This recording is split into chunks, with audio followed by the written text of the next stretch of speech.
Hey guys, tonight we're diving into something a little sensitive. You probably won't survive this. I'm talking about what medieval women were taught about sex, a topic that could easily make you squirm or laugh awkwardly. But hey, this was real history, and it's actually kind of fascinating. So before you get comfortable, take a moment to like the video and subscribe, but only if you genuinely enjoy what I do here. I'd also love to know where you're tuning in from. Drop your city and the time in the comments below. Now, dim the lights. Maybe turn on a fan for that soft background hum. Let's ease into tonight's journey together. All right, picture this. Medieval Europe, somewhere around the 12th century. You're a young woman, probably living in a small village, maybe a bustling city, or in the more elite circles of a noble family. You might have heard whispers about sex, most likely the sort of whispers that hinted at being a bit taboo, but ultimately essential for producing heirs and continuing the family line. The concept of sex, though, wasn't just about pleasure or intimacy. It was all tied up in something bigger. Religion, status, and survival. You were taught what your society expected of you, mostly through your mother, your priest, or if you were lucky enough, some well-meaning but very awkward conversations from family members. But here's the thing. What you were taught wasn't what you'd expect if you're picturing modern-day sex education. In fact, medieval women didn't exactly get a lesson in anatomy or consent. And pleasure. Well, that was more or less brushed under the rug. Instead, sex was seen as a tool, something that could get you into trouble if misused, something tied to duty, and yes, something that often involved a lot of confusion, shame, and societal pressure. At its core, sex was understood to have one very specific purpose: procreation. If you were lucky enough to live in the wealthier circles, you'd be married off for alliances. And your main job once wed would be to have children, preferably male ones, so the family could continue its name and lands. No pressure, right? But this belief, of course, meant that women's bodies were often reduced to mere vessels for childbearing, and anything beyond that was considered suspect, if not outright sinful. So, let's get into it. How were medieval women taught about sex? First off, sex was primarily a concept tied to sin and religious morality. The church, which controlled almost every aspect of life, especially in the early medieval period, had a very clear stance. Sex outside of marriage was evil. But even within marriage, things weren't that simple. The church taught that the purpose of sex was not just to create life, but also to avoid lust and avoid it at all costs. For women, this was complicated because the idea that sexual pleasure could be enjoyed or even acceptable was well complicated. Pleasure was a byproduct of sex, yes, but not something to be sought out. In fact, if you enjoyed it, that could be seen as a sign that you were indulging in sin. Imagine trying to wrap your head around that.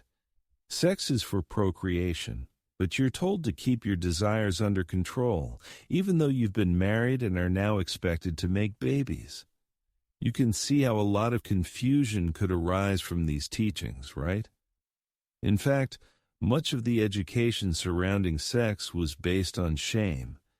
If a woman showed any form of sexual desire outside the confines of marriage, she was often labeled as immoral. But if she desired too much pleasure within the confines of marriage, that was a whole different set of problems. This leads us to one of the most important and perhaps strangest aspects of medieval sex education: virginity. There was immense pressure on women to remain virgins until marriage. Virginity was not just a physical state. It was a social and religious marker. The ideal woman was a virgin before marriage, and a faithful wife after. The entire concept of chastity was wrapped in religious symbolism, with the Virgin Mary herself held up as the ultimate model of purity. Losing virginity, then, wasn't just a biological experience. It was a moral event that could make or break a woman's reputation and worth in the eyes of society. The Church's obsession with virginity was grounded in their beliefs that sexual purity was a reflection of a woman's spiritual purity. Even in marriage, women were expected to maintain a certain level of chastity, meaning their sexual role was less about pleasure and more about performing their wifely duties. Imagine being told that the highest ideal you could achieve was to be a pure vessel entirely defined by your ability to not give into sinful desires. And let's not forget about the lack of accurate sexual knowledge. There wasn't much in the way of practical education about the human body, or how to manage sex outside of the occasional tip passed down from women who had gone through it before. Many women learned about the realities of their bodies by trial and error, sometimes through awkward or harmful experiences, especially for those in less privileged positions. Women in the lower classes were often expected to just get on with it and make babies, whether they had any idea of what was going on or not. Let's get deeper into how these lessons played out in the real lives of women. Remember, society didn't just hand out brochures on how sex worked, let alone how it felt.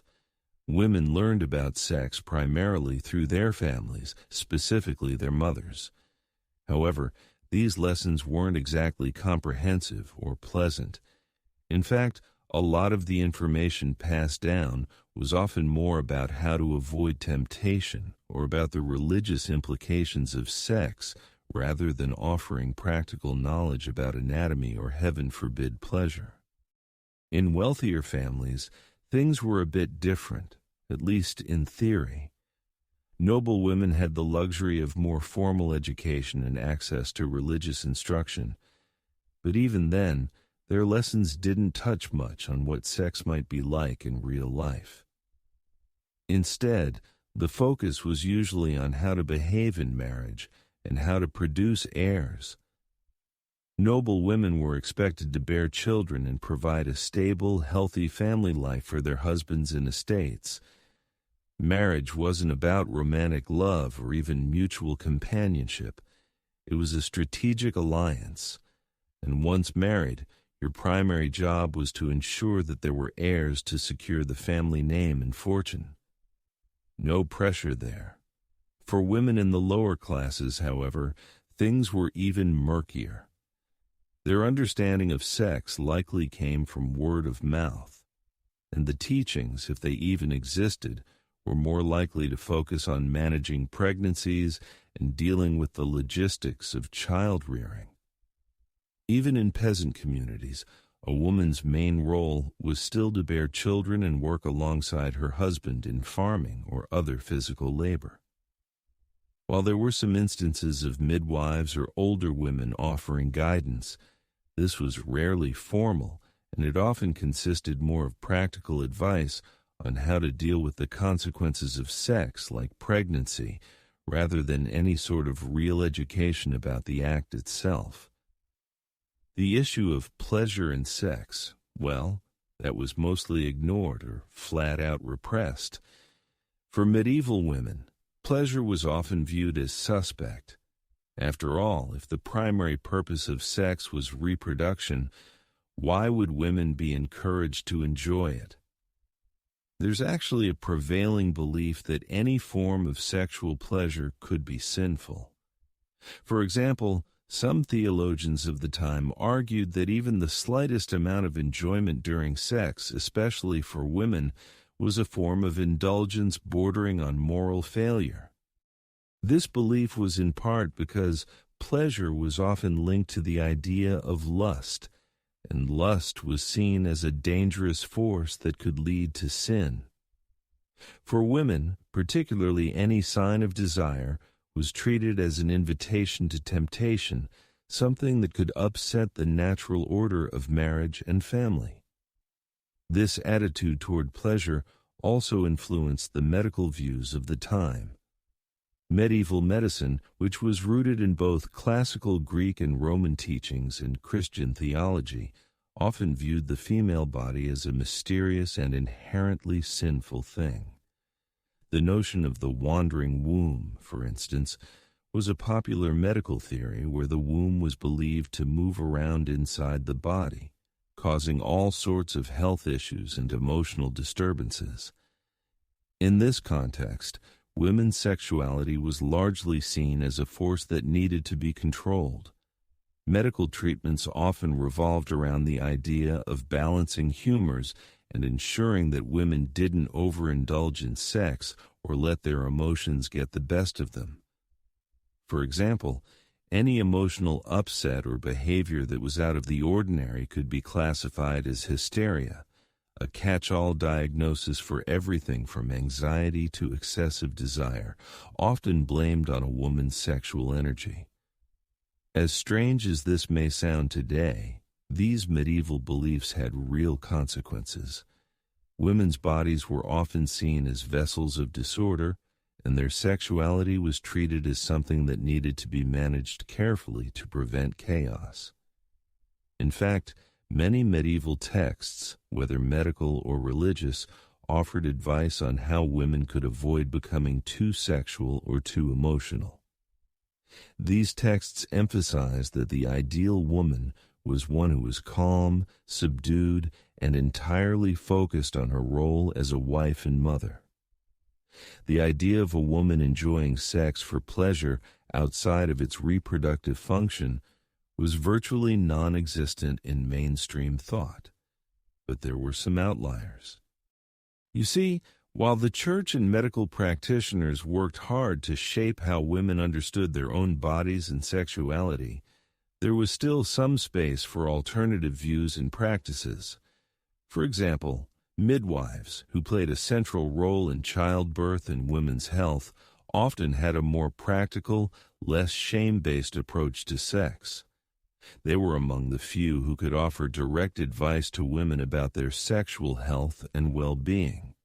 And because midwives were typically women themselves, they sometimes had more empathy and understanding of the female body than male medical practitioners. Midwives were also a source of information about birth control, though this was often a topic clouded in secrecy. Some women would have turned to herbal remedies or other folk practices to manage their reproductive health. However, most of these methods were unreliable at best and sometimes dangerous.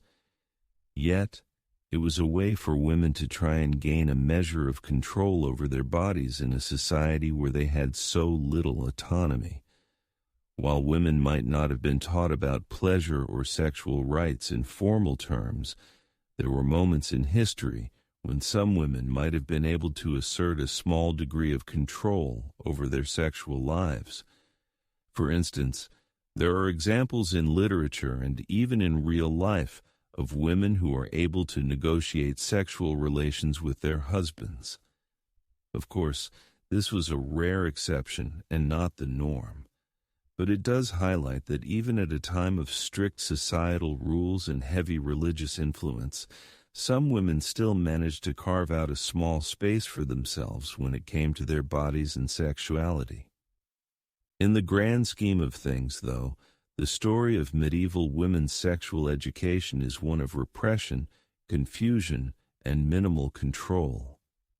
In a world where virginity was prized above all else, and pleasure was something to be feared, women had little room to explore their own desires or even understand their own bodies. Their lessons about sex were often based more on shame and silence than on open discussion or practical knowledge. As we've already seen, medieval women's understanding of sex was largely shaped by the strict teachings of the Catholic Church, a rigid societal structure, and for many a lack of formal education. However, Let's not forget that these women weren't passive recipients of this information. In fact, their experiences, though often restricted and controlled, were varied, and sometimes they found ways to assert some degree of autonomy even within such a constrictive framework. One key aspect of medieval sexual education, or lack thereof, was the view of marriage itself. In the medieval world, marriage wasn't about romantic love. It was a contract and a social duty. For women, the primary purpose of marriage was to produce legitimate heirs, and for men, marriage served as a way to expand wealth, land, and influence. In this context, women were taught from a young age that their primary duty once married was to provide children, preferably male children, to secure the family name. While sex was an essential part of this process, it was often approached with a sense of duty rather than passion. In fact, it wasn't unusual for marriages to be arranged with little to no regard for the bride's desires or personal feelings. This dynamic ensured that the wife's role was clearly defined. She was to be a vessel for the next generation. The emphasis on childbearing was also connected to ideas about women's bodies. The medieval medical understanding of the female reproductive system was based on ancient Greek and Roman theories, which were then heavily influenced by Christian ideas of purity and sin. Women's bodies were often seen as imperfect or defective in comparison to men's, and their reproductive organs were viewed as both mysterious and prone to disorder. There was a prevailing belief in something called the wandering womb. The idea that a woman's womb could move around her body, causing all sorts of health problems and emotional instability. This belief had profound implications for how women were taught to understand their sexuality. For many women, the connection between their bodies and their sexuality was distorted, making it difficult to feel any sense of control or agency over their own reproductive health. Even the act of childbirth, which was closely tied to sex, was something that women had little control over.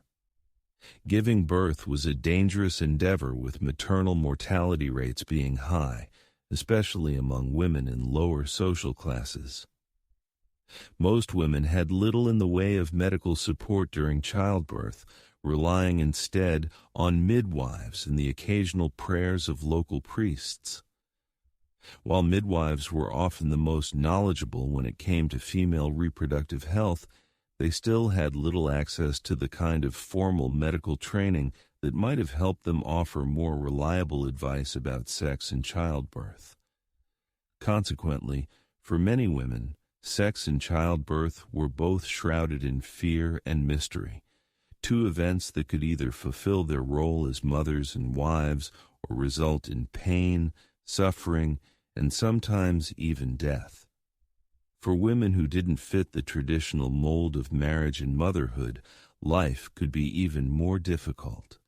Nuns, for example, were expected to live completely celibate lives, avoiding not just sexual intercourse, but even the temptation of any desire or emotional attachment.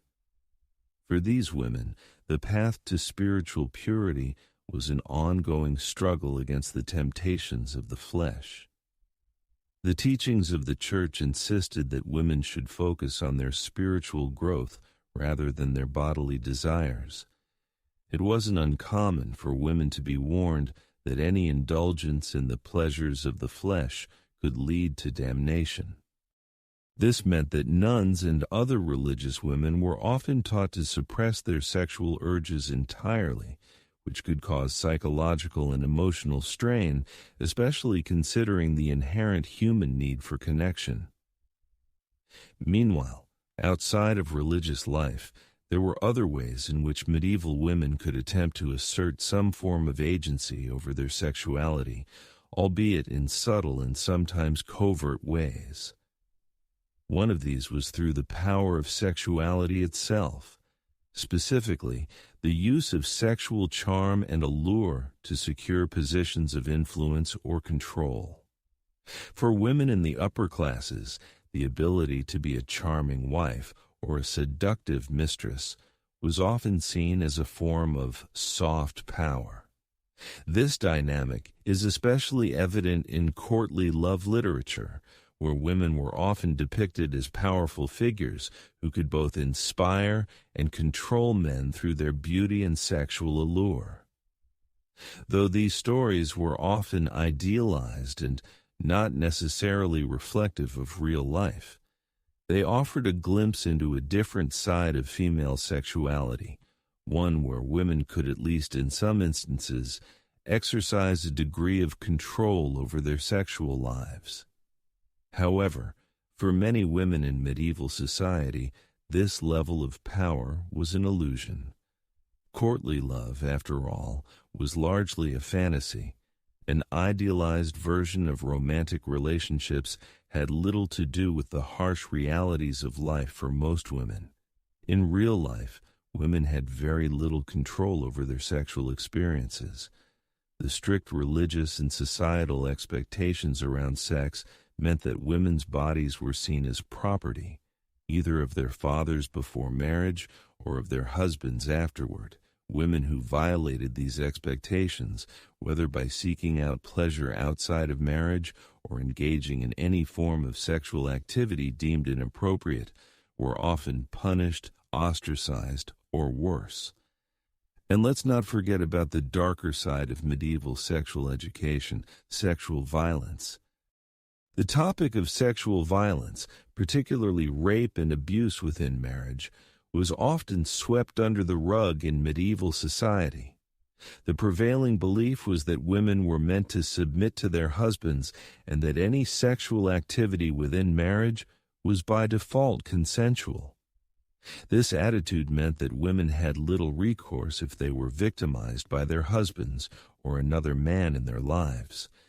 Sexual violence was not only common, but it was also largely ignored or justified by the idea that women's primary role was to serve men sexually and otherwise.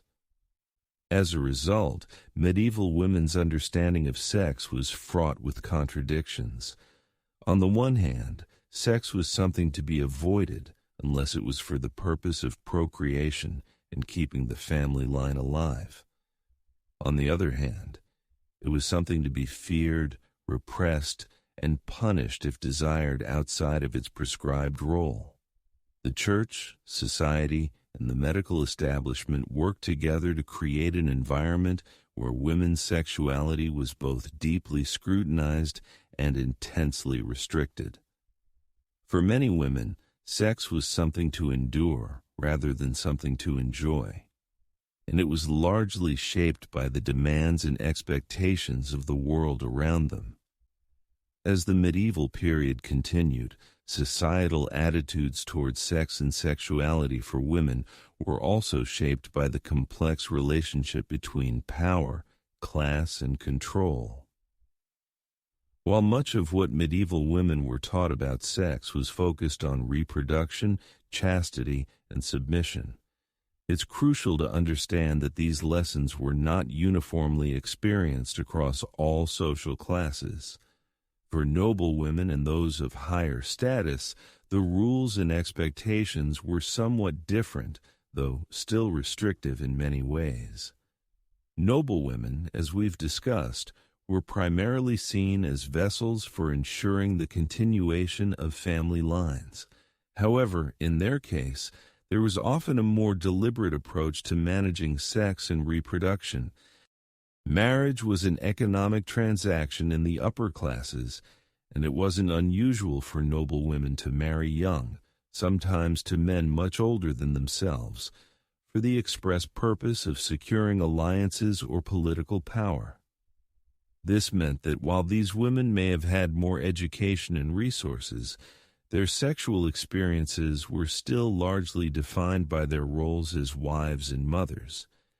Their main job was to provide heirs, and this came with a lot of pressure. The ability to produce a son was a central concern in medieval aristocracy, and the responsibility often fell squarely on the woman's shoulders. But despite these rigid expectations, noble women had access to some things that other women did not. They were more likely to receive some form of education, usually focused on religion, etiquette, and managing a household, though the subject of sex was still largely absent from most formal teachings. In fact, the idea of pleasure was not just discouraged in marriage, but it was often seen as an unnecessary distraction. This was particularly true in the medieval Christian worldview, which tied women's bodies to notions of sin and temptation. While noble women had a higher chance of having their own private spaces where they could experience a bit of freedom, they still faced the same pressures as their less privileged counterparts to maintain a pure and dutiful role as wives. For peasant women, the situation was starkly different. There was little room for idealized views of love and marriage in the lower classes. These women were often married in their teens and immediately expected to bear children. In these more rural communities, sex wasn't seen as an institution that needed to be carefully managed with high levels of religiosity. Instead, it was seen as a necessary everyday part of life, especially for reproduction and the continuation of family work on the land. There wasn't much in the way of formal education for peasant girls about sex. Most of what they learned came from their mothers or older women in the community, and most of it revolved around practical knowledge for managing pregnancies and raising children. Pleasure, of course, was rarely discussed and certainly not in a formal sense. It was likely considered an afterthought, secondary to the task of bearing children and maintaining a family. One particularly interesting facet of medieval sexual education, and one that doesn't get a lot of attention in mainstream discussions, is the role that female sexuality played in the literature of the time. Courtly love, a form of chivalric romance that flourished in the 12th and 13th centuries, was a genre that depicted highly idealized versions of love, desire, and sexual attraction. In these tales, women were often portrayed as figures of unattainable beauty and virtue who were adored and pursued by knights or other male figures. While this might sound like harmless fantasy, it had real effects on how people, especially women, understood their own roles in relationships. Courtly love literature presented women as objects of desire who could inspire profound emotional and spiritual devotion in men. However, it was also highly idealized and often detached from the reality of medieval marriage. In these stories, sex was frequently used as a metaphor for something higher, usually unattainable love or devotion, but not for the biological or reproductive purposes that women were actually expected to fulfill. The female characters in courtly love stories often represented the pinnacle of purity and virtue, as well as unattainable sexual ideals. These ideals contrasted sharply with the sexual expectations for real women. Real women, after all, weren't meant to embody the same kinds of sexual power or agency as the figures in these tales. Instead, they were meant to be subdued, modest, and chaste. Nevertheless, these works of literature had an impact on how medieval society viewed the relationship between women and sexuality. They gave rise to the idea of courtly love, which allowed for some degree of agency and control over sexual desire for women, albeit in an idealized, almost unattainable sense. For women in the upper classes, these stories might have offered an escape, a way to fantasize about a world where their beauty and virtue were celebrated and where their sexuality was something powerful and respected.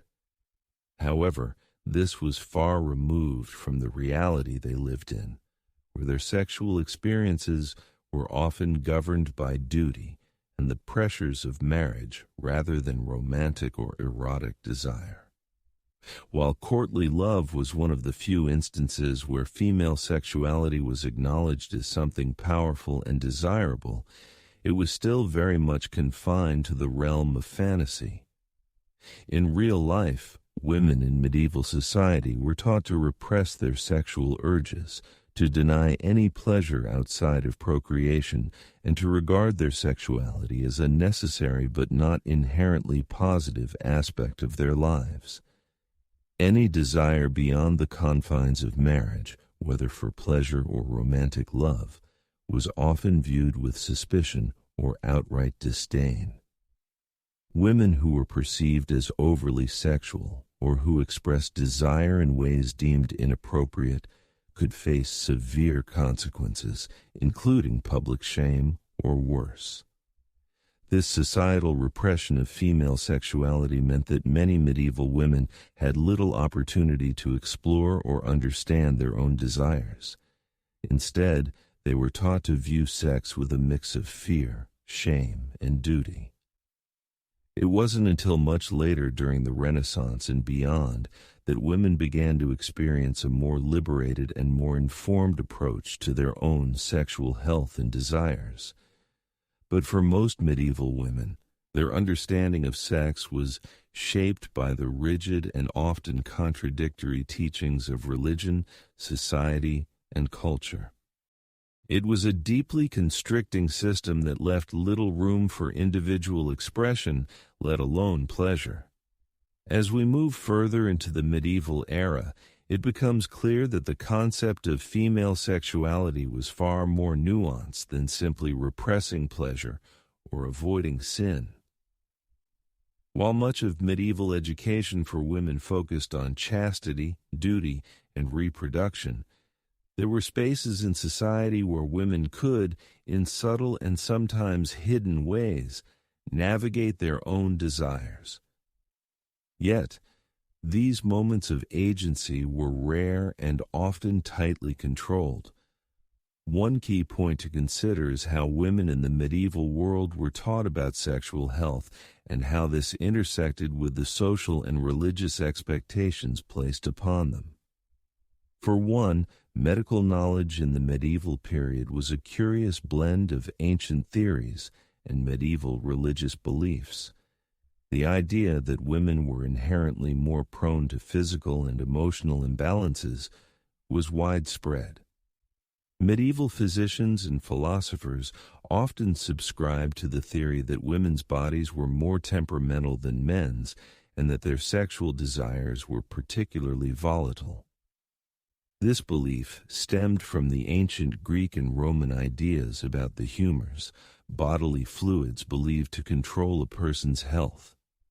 In this framework, women were thought to be governed by an excess of moisture, which made them more emotional, more sexually driven, and more prone to irrationality.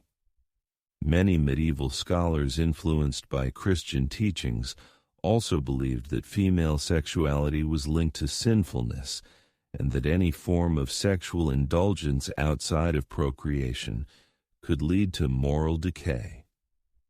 This medical perspective contributed to the lack of accurate sexual education for women.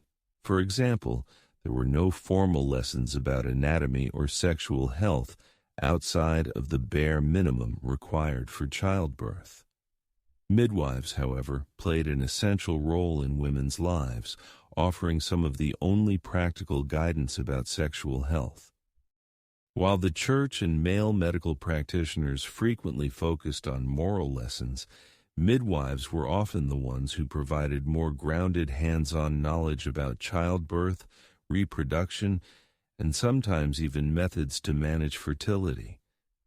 They might have offered herbal remedies to control reproduction, though these were often hit or miss and at times dangerous. But this was in essence the medieval equivalent of women seeking control over their reproductive health in a world that offered them very few options.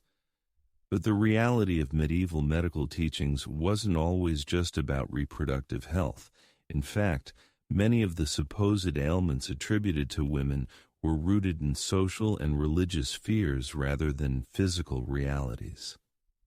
One of the most prevalent conditions was hysteria, a catch-all diagnosis for any emotional or physical symptoms that didn't fit neatly into other categories. Medieval women who experienced frustration, depression, or even sexual desire were often diagnosed with hysteria. This label was used as a way to control women's behavior and reinforce their role as docile, obedient beings. It also highlighted how medical understandings of women's bodies were often based on stereotypes rather than real anatomical or physiological knowledge. The very idea that women were ill because of their sexuality or their desires reveals just how deeply ingrained the belief was that female sexuality was something to be suppressed and controlled. Ironically, despite the medical community's attempts to control women's bodies and behaviors, women were often the ones with the most practical knowledge about their own reproductive systems. In many ways, the practical education women received came from their mothers, grandmothers, or other women in their communities. Midwives, as mentioned before, often served as the bridge between the formal male-dominated medical world and the more organic lived experience of women's bodies. For example, women in peasant communities might have learned about birth control, herbal remedies, or even how to detect early pregnancy from the midwife who attended births. These pieces of knowledge were critical in a time when many women faced high rates of maternal mortality, and the ability to navigate pregnancy and childbirth could quite literally mean life or death.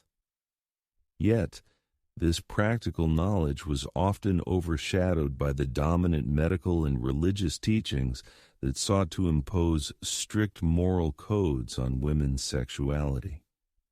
Despite this emphasis on control and repression, there were still moments where women managed to gain some degree of autonomy over their sexual lives, however small. For instance, some noble women were able to exercise a certain amount of influence in the sexual relationships with their husbands, particularly when it came to the pace and timing of producing heirs. Though marriages were arranged for political or economic reasons, women were not completely powerless within them.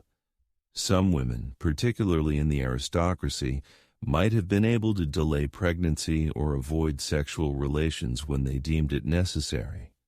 However, these decisions were often influenced by the need to produce male heirs, making women's sexual agency still tethered to societal expectations. Even within this restricted space, there were women who managed to assert a level of control. But such moments were exceptional, not the norm. For most medieval women, sexual education was still about avoiding sin and fulfilling their reproductive roles.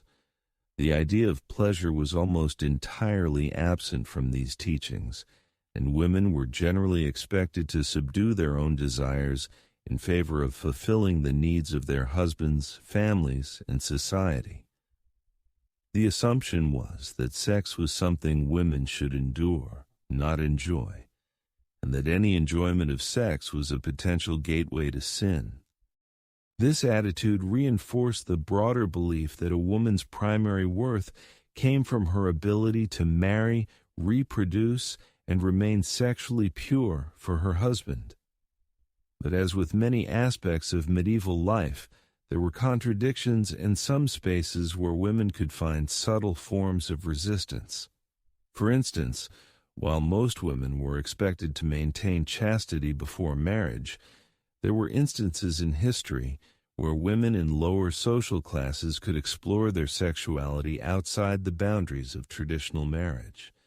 These women, often from lower or working-class backgrounds, might have had more informal sexual education passed down from their peers. For them, Sex was not simply about reproduction and often not about morality either. It was a part of everyday life and something to be navigated as best they could. Nonetheless, these informal, sometimes hidden forms of sexual knowledge were largely excluded from the formal teachings and historical records that predominantly focus on the upper classes. The real lives of medieval women were far messier and more complex than what we often imagine based on the strict moral codes they were taught. Their understanding of sex was shaped by a wide array of forces, religious, societal, and even practical.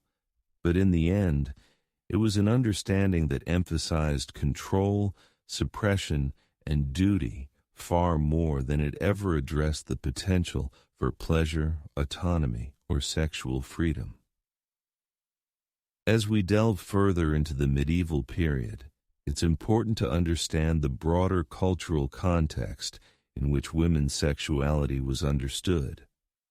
Beyond the teachings of the Church and the practices of medical professionals, medieval women's sexual education was also shaped by literature, art, and law. These influences played a significant role in reinforcing or challenging the societal norms surrounding female sexuality, and at times offered women a complex web of messages that were often contradictory. On one hand, women were encouraged to be virtuous and chaste. On the other, they were often depicted in ways that highlighted their sexuality, sometimes even idealizing it. Medieval literature, particularly the genre of courtly love, had a significant impact on shaping the concept of women's sexuality during this time. In these tales, women were portrayed as the objects of male desire, often set on pedestals and admired for their beauty, virtue, and sexual allure. The relationship between knights and ladies in courtly love literature was often idealized, with the woman being the subject of devotion, worship, and sometimes even sexual conquest. While this might sound like a celebration of female sexual power, it was in reality a very controlled form of sexual power. Women in these stories were portrayed as passive objects of male desire, with their sexuality being something to be admired but never fully accessed. These women might have the ability to inspire great devotion, but they were never meant to act on their own desires. In this context, sex was often seen as a symbol of unattainable perfection.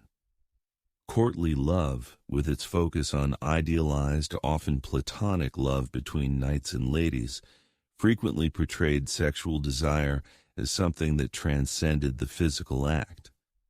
The woman's role in this idolized vision was to maintain her chastity and to inspire pure, unrequited love in her suitor. This portrayal of women as objects of devotion and desire could have a complex effect on real medieval women, especially those of noble birth. On one hand, it might have provided an escape from the oppressive expectations placed on them as wives and mothers. On the other, it reinforced the idea that women's value was tied to their sexual purity and the ability to inspire devotion, but not necessarily to express their own desires.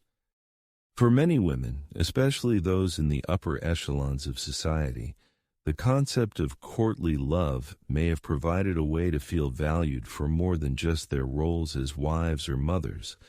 But for the majority of medieval women, particularly those from lower classes, the reality was far less glamorous. Their sexual lives were often less about romance and more about survival. In peasant communities, marriage was less about love or courtship and more about necessity. Women were expected to contribute to the household and bear children to help with labor. The physical and emotional toll of this was immense.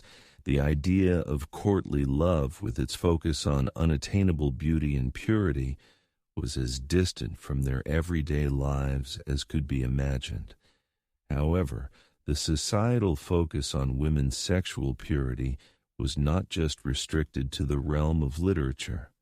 Legal and social structures also had a profound impact on how women were taught about sex. The law in medieval Europe reflected the idea that women's sexuality was something that needed to be controlled and managed.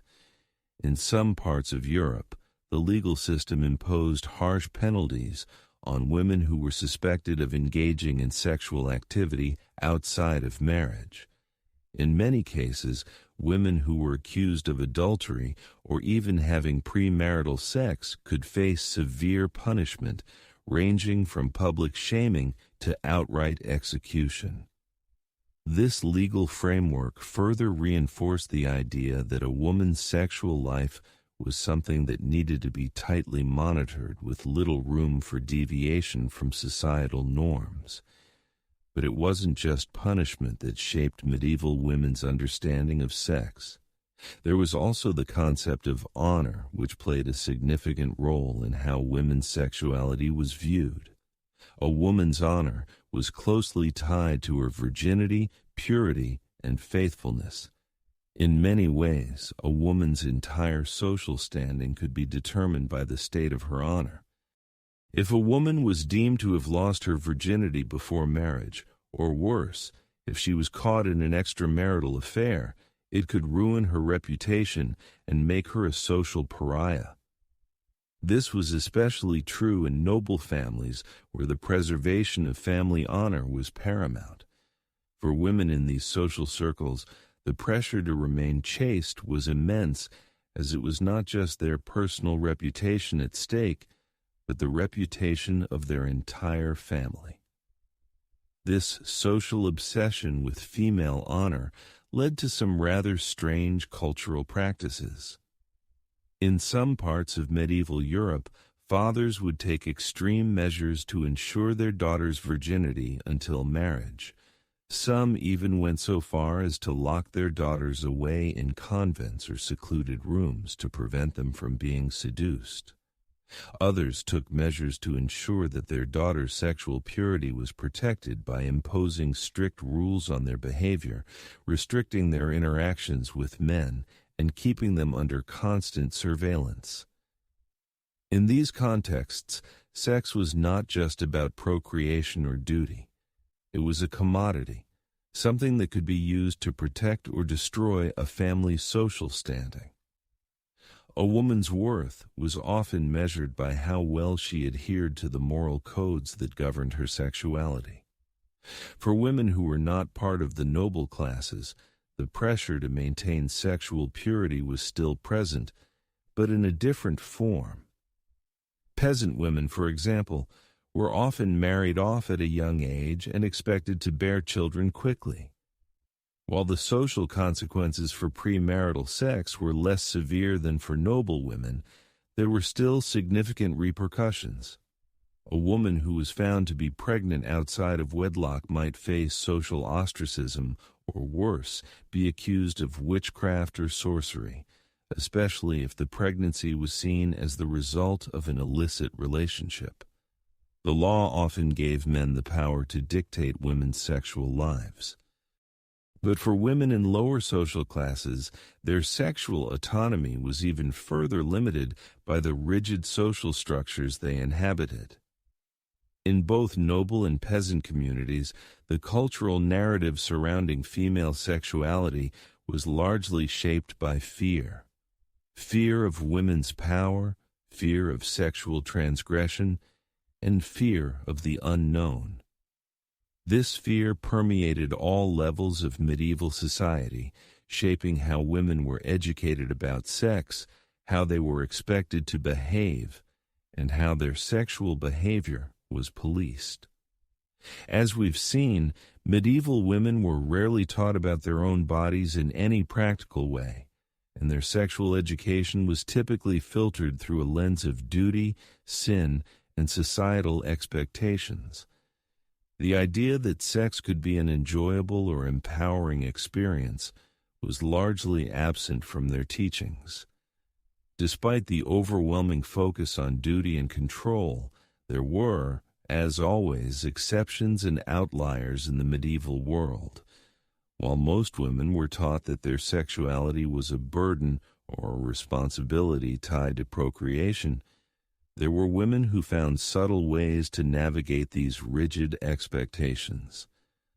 While they certainly didn't have the freedom we associate with modern concepts of sexual autonomy, some women were able to assert a degree of control over their sexual lives, albeit in often indirect and limited ways. For instance, women in the courts of medieval Europe, particularly in the high nobility, sometimes had more freedom when it came to matters of love and sex. While marriages in these circles were still largely about alliances and securing heirs, there was a degree of social maneuvering that allowed women to influence their sexual and marital lives. In many cases, noble women could form powerful relationships with their husbands or lovers. The idea of a marriage of convenience was common, but so too were the conceptions of passionate, albeit often illicit relationships that could complicate the otherwise rigid rules surrounding noble marriages. Women like Eleanor of Aquitaine and Christine de Pizan managed to carve out influential roles for themselves in societies that otherwise expected them to be passive and subservient. These women didn't just wield power through their husbands or families. They sometimes had the agency to shape the course of their own sexual lives. For example, Eleanor of Aquitaine, who'd been married to both the King of France and the King of England, was known to have had romantic affairs throughout her life. Though her affairs were likely scandalous in their time, they also signaled a degree of independence from the strict marital expectations placed on women. Eleanor, along with others of her rank, was able to leverage her sexuality and romantic relationships to influence the political world around her in a way that most medieval women could not even dream of.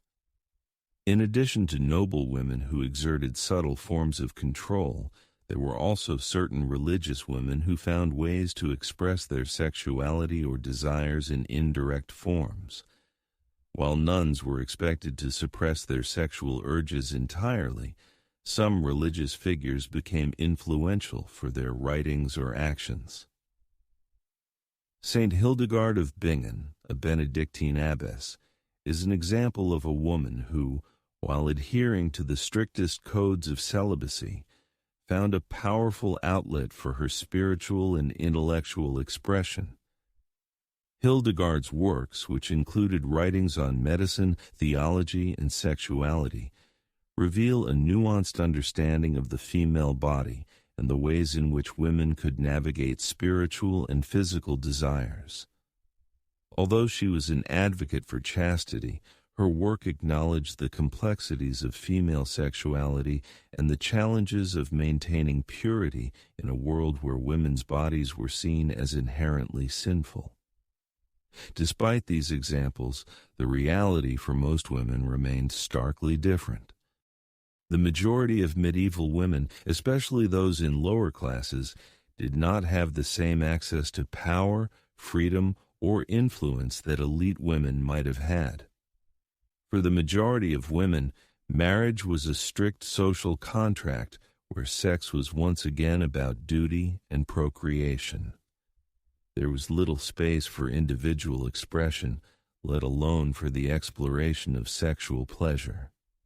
Women were expected to fulfill their role as wives and mothers without question, and any deviation from that expectation could result in severe social punishment, even if their transgressions were private and personal. For many, this meant an entire lifetime spent suppressing their desires, both emotional and physical. The concept of love in the romantic sense was often idealized but largely unattainable for most women. Their lives were more concerned with survival, childbearing, and maintaining the household. And for those who did seek out pleasure or desire outside of marriage, the consequences could be dire. Women who stepped outside the boundaries of sexual norms were often labeled as immoral, and in some cases were accused of witchcraft or other forms of deviance. This fear of female sexuality and the lengths to which society would go to suppress it speaks to the deeply ingrained patriarchal structures that governed medieval life. Yet, even in these oppressive environments, women found ways to express themselves.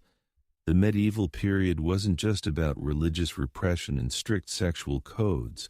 It was also a time when women's roles, though limited, were occasionally recognized in both formal and informal ways. The work of midwives, the writings of saints and mystics, and the political influence of certain noble women all highlight the ways in which women could assert themselves, even when constrained by rigid social and religious expectations. These women may have been exceptions to the rule, but their stories offer glimpses into the ways in which medieval women navigated a world that largely silenced them. In the realm of sexual knowledge, there were also some subtle acts of resistance. While most women weren't formally taught about sexual health or pleasure, there were pockets of knowledge that women could access. Midwives once again played a central role in this.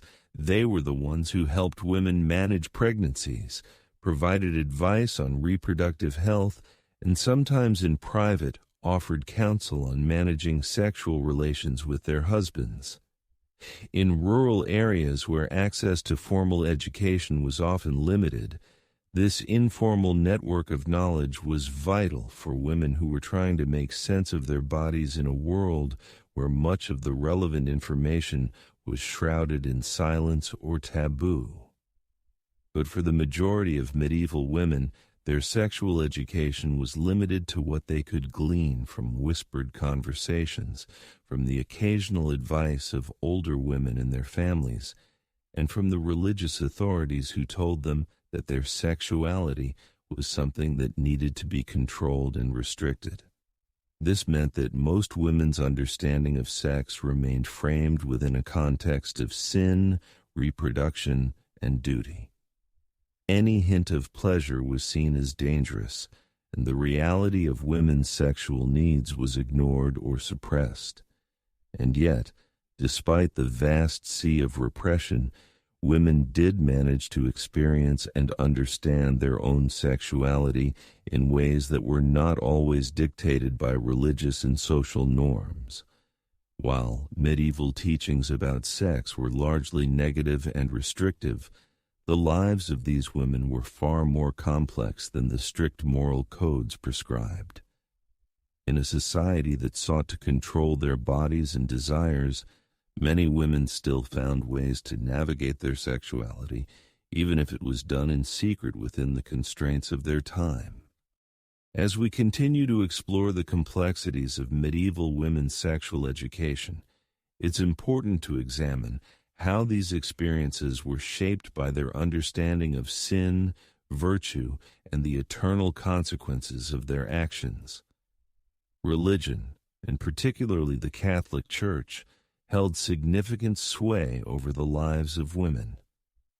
The Church not only dictated what was deemed morally acceptable, but also defined what women were supposed to believe about their own bodies, desires, and roles in society. In this context, sex was not simply a private or personal matter. It was a deeply spiritual one, and the consequences of engaging in sexual activity, whether inside or outside of marriage, were understood as having eternal ramifications. For many women, especially those from devout families or religious communities, their understanding of sexuality was rooted in the belief that their bodies were impure, their desires dangerous, and their sexual thoughts sinful. The Church placed an enormous emphasis on virginity and chastity, teaching that the ideal woman was pure and untouched. This ideal was closely tied to the concept of spiritual salvation. A woman's purity before marriage was considered a direct reflection of her moral and spiritual worth, and losing that purity before marriage, or worse after marriage, could have grave consequences both in this life and the next. Women who fell into sin, particularly sexual sin, were often seen as weak, morally corrupt, or even demonic. The teachings surrounding virginity and chastity were often compounded by fear. Fear of eternal damnation, fear of displeasing God, and fear of social ostracism. A woman who lost her virginity outside of marriage, or who was suspected of engaging in any sexual activity before marriage, could face immense shame and social consequences. The fear of sexual transgression permeated everyday life, and for many women it was a constant pressure to conform to societal and religious expectations. This led to widespread anxiety and confusion as many women struggled with the complex relationship between their bodies and the moral codes placed upon them.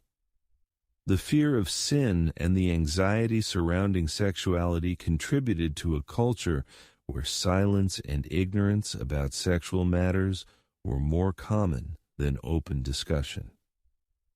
In medieval society, women's sexual education was thus not just about understanding the act of sex, but about coming to terms with the consequences of engaging in it. It was not enough to simply learn the mechanics of reproduction. Women were taught to fear the act itself, to repress any feelings of desire, and to believe that sexual pleasure could lead them down a path of moral ruin. Any form of sexual enjoyment, whether within or outside of marriage, was seen as a temptation that needed to be resisted at all costs. The idea that women could enjoy sex, or that sex could be about anything other than procreation, was almost entirely absent from medieval teachings. This fear-driven understanding of sex didn't just stop at education. It also shaped women's experiences of marriage and their relationships with their husbands. For medieval women, marriage was a complex, often burdensome institution. While the ultimate goal of marriage was to produce heirs and maintain family lines, it also had a significant sexual component. However, the act of sex within marriage was viewed with suspicion by the Church, as it was believed that even within this sacred union, women might be tempted by lust. The Church's teachings on marital sex focused primarily on the idea of procreation, not pleasure. The act of sex was only morally acceptable if it resulted in the conception of children, and any other purpose, such as mutual satisfaction or bonding, was often seen as secondary or even sinful. This led to a strange paradox. Women were expected to engage in sex within marriage to fulfill their duty to God and their husbands, but they were simultaneously taught to view it as a necessary evil. The idea that women could take pleasure in sex was deeply problematic in medieval thought, and many women internalized this belief. For women in marriage, sex was often seen as something to be endured, something that could lead to the creation of children, but also something that could lead them down the slippery slope of sin. This complicated relationship between sex, duty, and morality created immense psychological pressure for women who were left with little room to explore their own desires or understand the potential for intimacy beyond the rigid, religiously defined boundaries. This issue of pleasure versus duty was further complicated by the medieval understanding of women's emotional and psychological well-being. For centuries, the idea of female hysteria was a dominant theory explaining any behavior that strayed from the accepted norms of feminine behavior. If a woman expressed too much sexual desire or appeared emotionally distraught due to a lack of sexual fulfillment, she might be labeled as hysterical, a diagnosis often used to explain the emotional complexities of female sexuality. Hysteria was attributed to women's weak constitutions, their perceived inability to control their emotions, and the assumption that their sexual desires were inherently disruptive. This view placed even more pressure on women to conform to sexual norms and reinforced the idea that women's sexuality was something to be feared rather than understood. There was, however, a contradiction within medieval thinking about women's sexuality. On the one hand, women were seen as inherently sinful and sexually dangerous, but on the other hand, they were also revered as the vessels for the future of humanity. The Madonna, for instance, was the ideal of female purity and grace, a model of sexual purity that medieval women were encouraged to emulate. But the story of the Virgin Mary was also paradoxical. She was the mother of Christ, the ultimate symbol of motherhood. Yet, she was untouched by sin, untouched by the sexual act. This representation of women as both revered virgins and revered mothers created a complex and often conflicting framework for how medieval women understood their roles in society and in the bedroom. In many ways, these conflicting beliefs about women's sexuality were deeply limiting. While women could take pride in their role as mothers and bearers of life, their sexuality was something that needed to be suppressed, hidden, or controlled. The fear of sin and the cultural narrative of sexual purity imposed severe limitations on women's understanding of their own bodies and desires. While some may have found ways to assert their sexuality through religious or literary means, the vast majority of women were left to navigate a deeply repressive system where their sexuality was defined by sin, shame, and silence. As we delve even deeper into the lives of medieval women, it's important to consider the long-lasting impact of the religious and societal teachings on sexuality that shaped their experiences. These teachings not only guided women's perceptions of their bodies, desires, and roles, but also formed the foundation for how sexual behavior was viewed by society at large. The rigid boundaries placed around women's sexuality didn't just affect their personal lives, they shaped the very structure of medieval society, reinforcing power dynamics and limiting the scope of women's autonomy.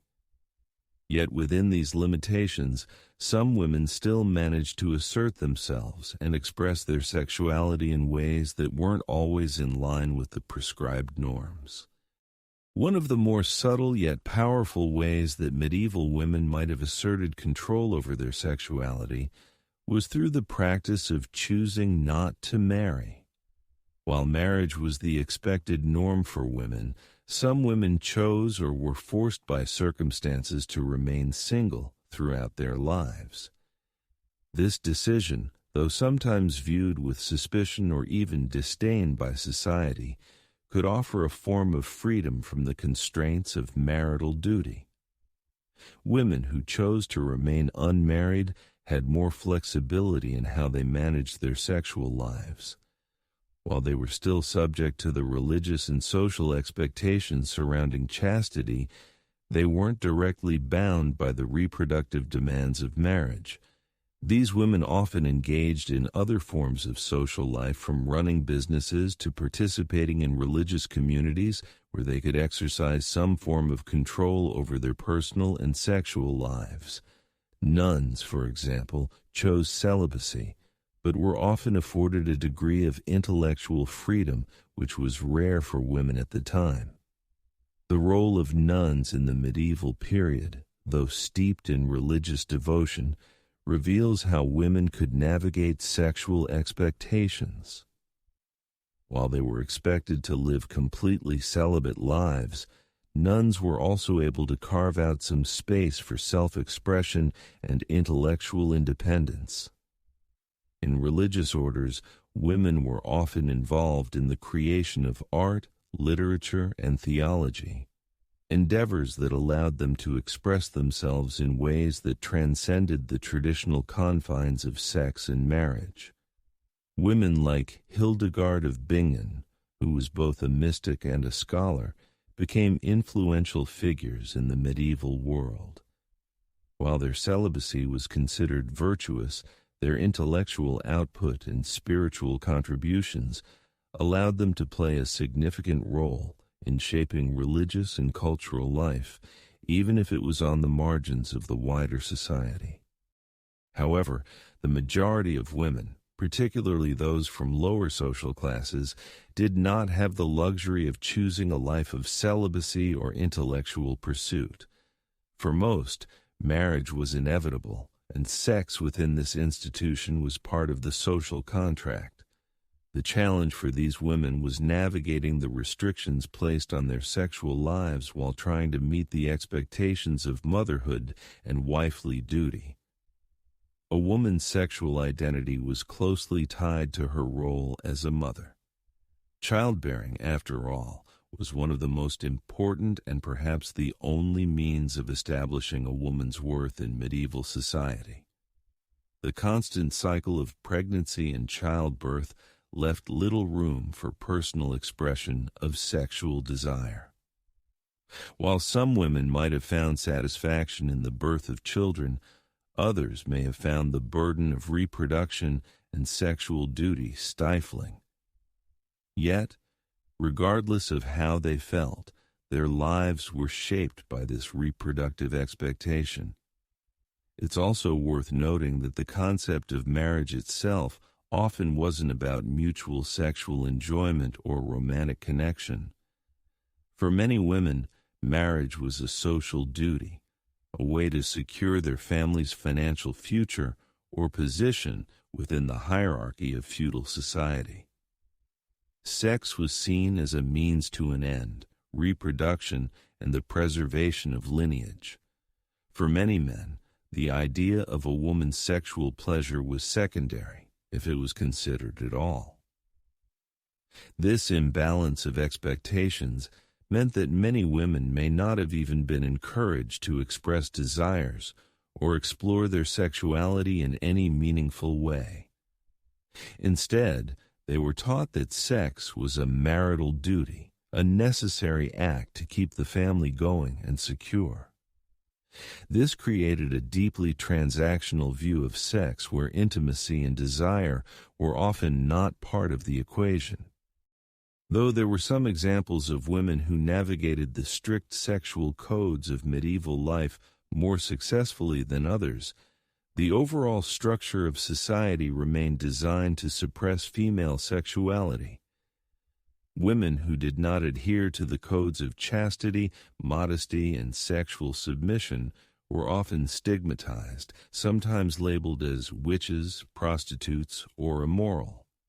The medieval legal system reinforced these ideals, and women who strayed from sexual norms could face severe punishment.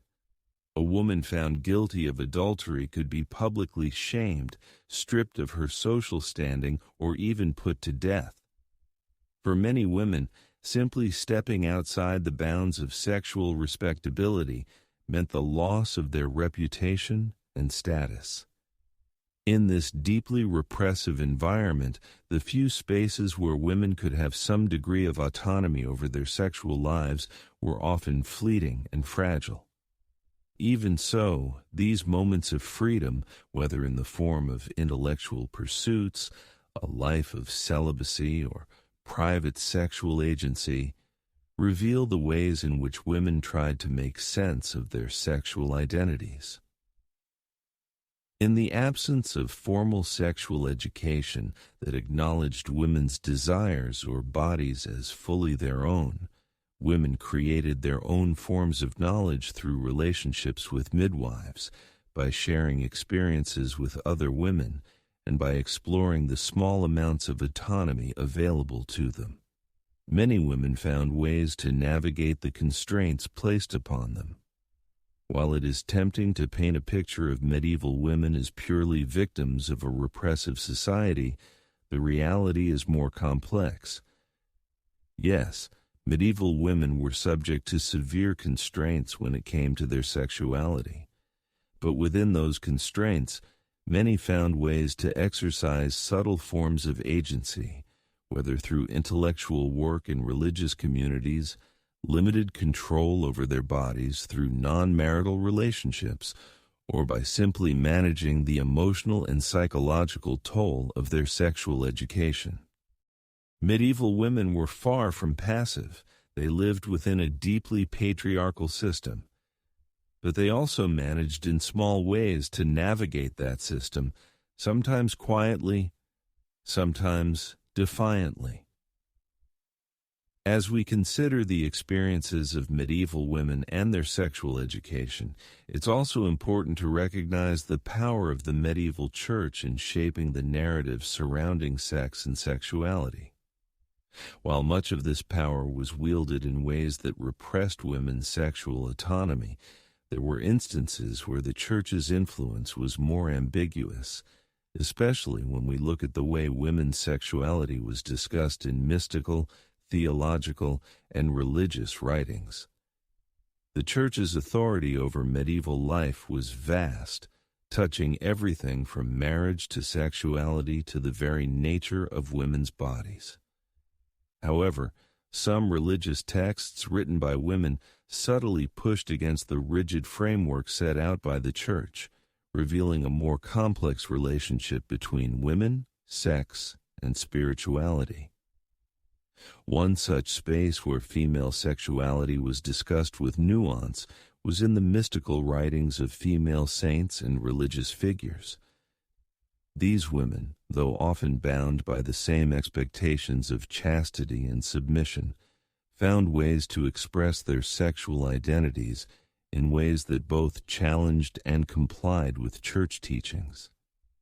Saints like Hildegard of Bingen and Catherine of Siena were able to exert a degree of spiritual and intellectual influence that allowed them to speak about their bodies and desires in religious terms.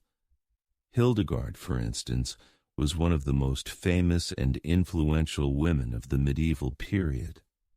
As a mystic, composer, and theologian, she produced writings that, while rooted in religious devotion, often touched on topics of sexuality, womanhood, and the female body. In her work, Hildegard didn't just focus on the spiritual aspects of chastity. She also acknowledged the power of the female body. Her visions included symbolic representations of both feminine power and feminine suffering, which were often linked to sexual and reproductive experiences. While Hildegard upheld the Church's ideal of celibacy for nuns, she also offered a more complex and embodied vision of women's spiritual lives. Her work suggested that women could possess power through their sexuality, though this power was seen as something spiritual rather than physical. In this way, women like Hildegard navigated the intersection of sexuality and spirituality, giving voice to the idea that female sexuality, when contained within religious contexts, could be powerful and sacred rather than sinful. Catherine of Siena, another medieval mystic, also explored the idea of female agency within the constraints of religious life. Catherine was deeply devoted to Christ, and her writings focused on the importance of chastity and submission to God. However, her theology also touched on the themes of female empowerment. Catherine's intense religious devotion often involved erotic imagery, but these erotic experiences were framed as a union with God rather than with any earthly lover. In this way, Catherine and other mystics were able to frame sexual desire as a spiritual longing, further complicating the Church's strict moral codes. For these women, Spirituality and sexuality were not always in opposition. Instead, they sometimes merged into a form of religious ecstasy that allowed them to experience intimacy in a way that transcended traditional sexual roles. While mysticism allowed for a more fluid understanding of female sexuality, it was still deeply embedded in religious frameworks that prescribed a narrow range of sexual behavior for women. These spiritual explorations, though empowering, were still often positioned as alternatives to sexual activity with men. The ideal of virginity, particularly for women, was upheld as the highest state of being, and chastity was often seen as a form of ultimate purity and devotion. For many medieval women, the allure of virginity was not just spiritual, but social. It was a way to secure a place in a world that prized women for their ability to remain untouched and pure. Outside the cloisters, however, the realities of medieval marriage continued to reflect the pressures and restrictions placed on women's sexuality. In the eyes of the Church, marriage was considered a sacrament, and thus any sexual activity within marriage was morally acceptable as long as it was for the purpose of procreation. But for many women, sex within marriage wasn't about romantic connection, desire, or pleasure. It was a duty, a responsibility to ensure the continuation of family lines and the strengthening of social alliances. For women in the lower classes, marriage often meant a life of constant childbirth and household labor, leaving little room for the expression of sexual desire beyond its functional purpose.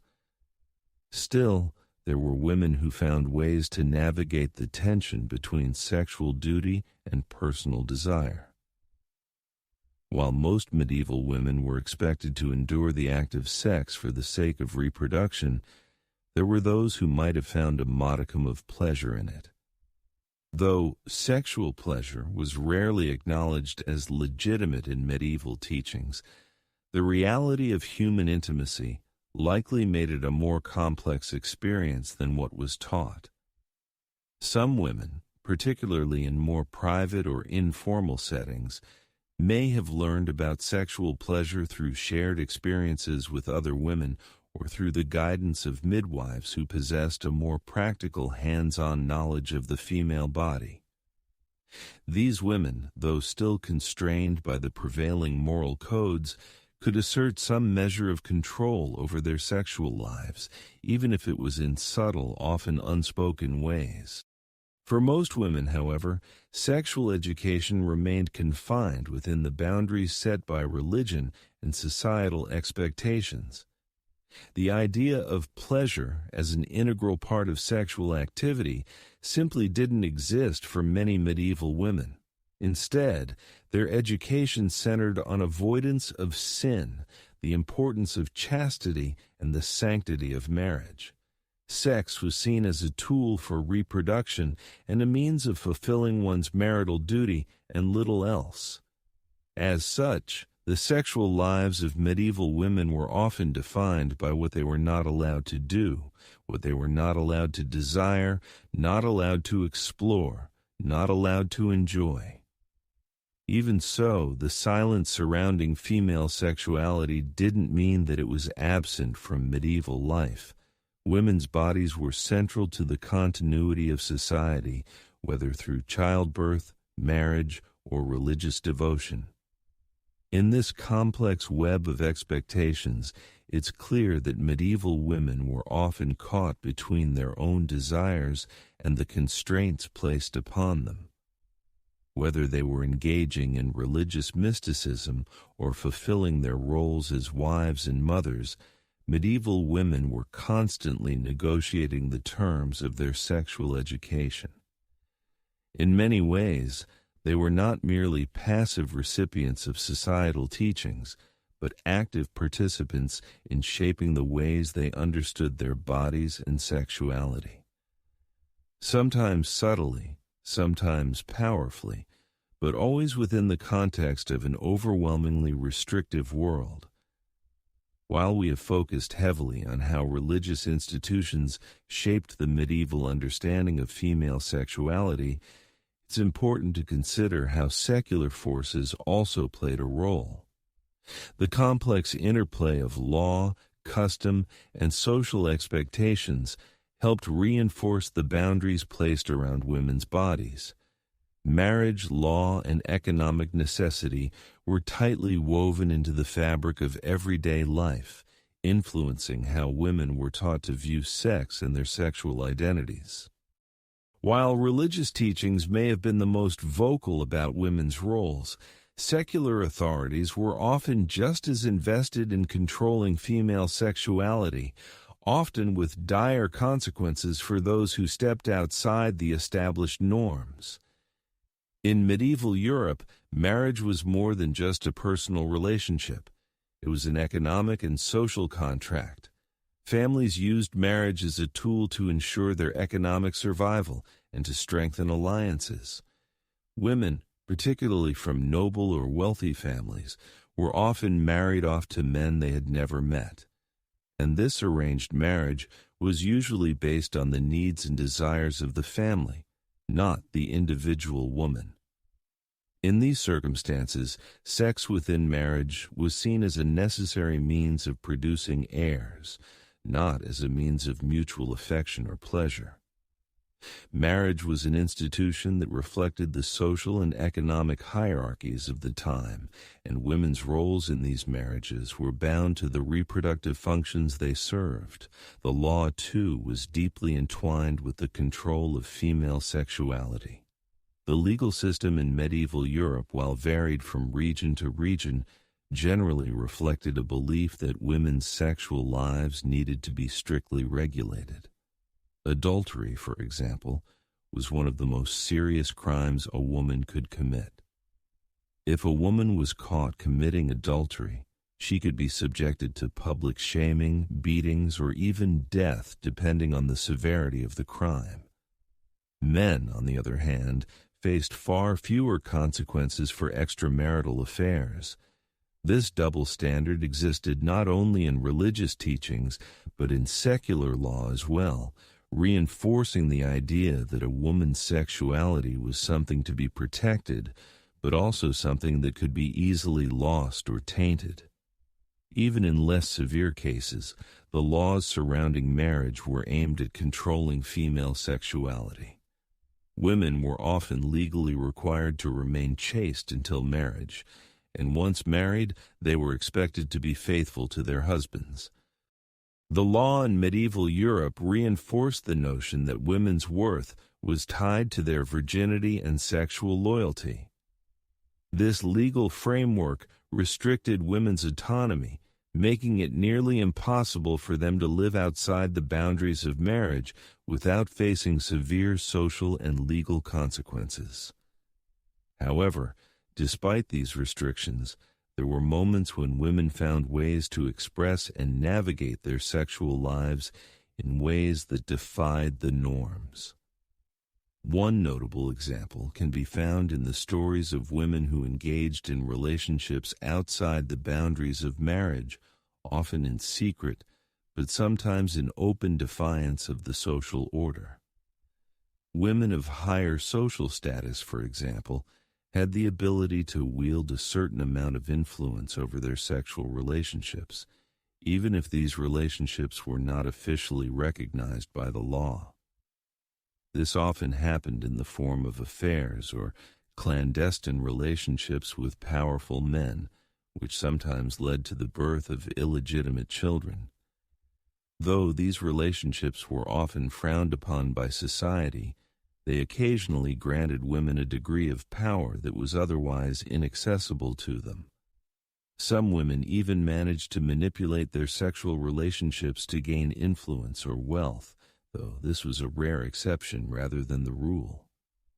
For women in the lower classes, however, sexual autonomy was even more limited. They were often married at a young age and quickly expected to bear children with little control over their sexual relationships. Many of these women lived in small communities where their sexual lives were heavily scrutinized by their neighbors and family members. The expectation of childbearing meant that many women's sexual identities were reduced to their reproductive functions. In these communities, women who bore children out of wedlock were often ostracized, and the consequences of such actions could be severe. These women had very few resources to fall back on and faced a lifetime of social stigma. Many were labeled as fallen women or immoral, regardless of the circumstances of their pregnancies, and were often pushed to the margins of society. The role of midwives in these communities provides another interesting facet to the discussion of female sexuality. Midwives were often the only people who could offer women practical advice about sexual health, pregnancy, and childbirth. In some areas, midwives were viewed as a source of wisdom and knowledge, while in others they were feared and accused of witchcraft, especially when their practices deviated from mainstream religious beliefs. The role of midwives shows how women in the medieval world often relied on each other for sexual knowledge, especially when formal education on the subject was limited or forbidden. These women, with their practical experience, became the gatekeepers of reproductive knowledge, offering advice on everything from contraceptive methods to managing difficult pregnancies. However, the knowledge shared between women was often seen as dangerous or subversive by the Church. The fact that midwives and other women who assisted with childbirth sometimes provided methods to control fertility indicates that there was some recognition, however subtle, of women's right to control their sexual lives. In some ways, these midwives acted as agents of sexual autonomy, offering women a way to navigate their reproductive roles without completely submitting to the rigid expectations placed upon them. This knowledge was often passed down through generations as older women taught younger women the practical skills they needed to manage their reproductive health in a world where such knowledge was often discouraged by the Church.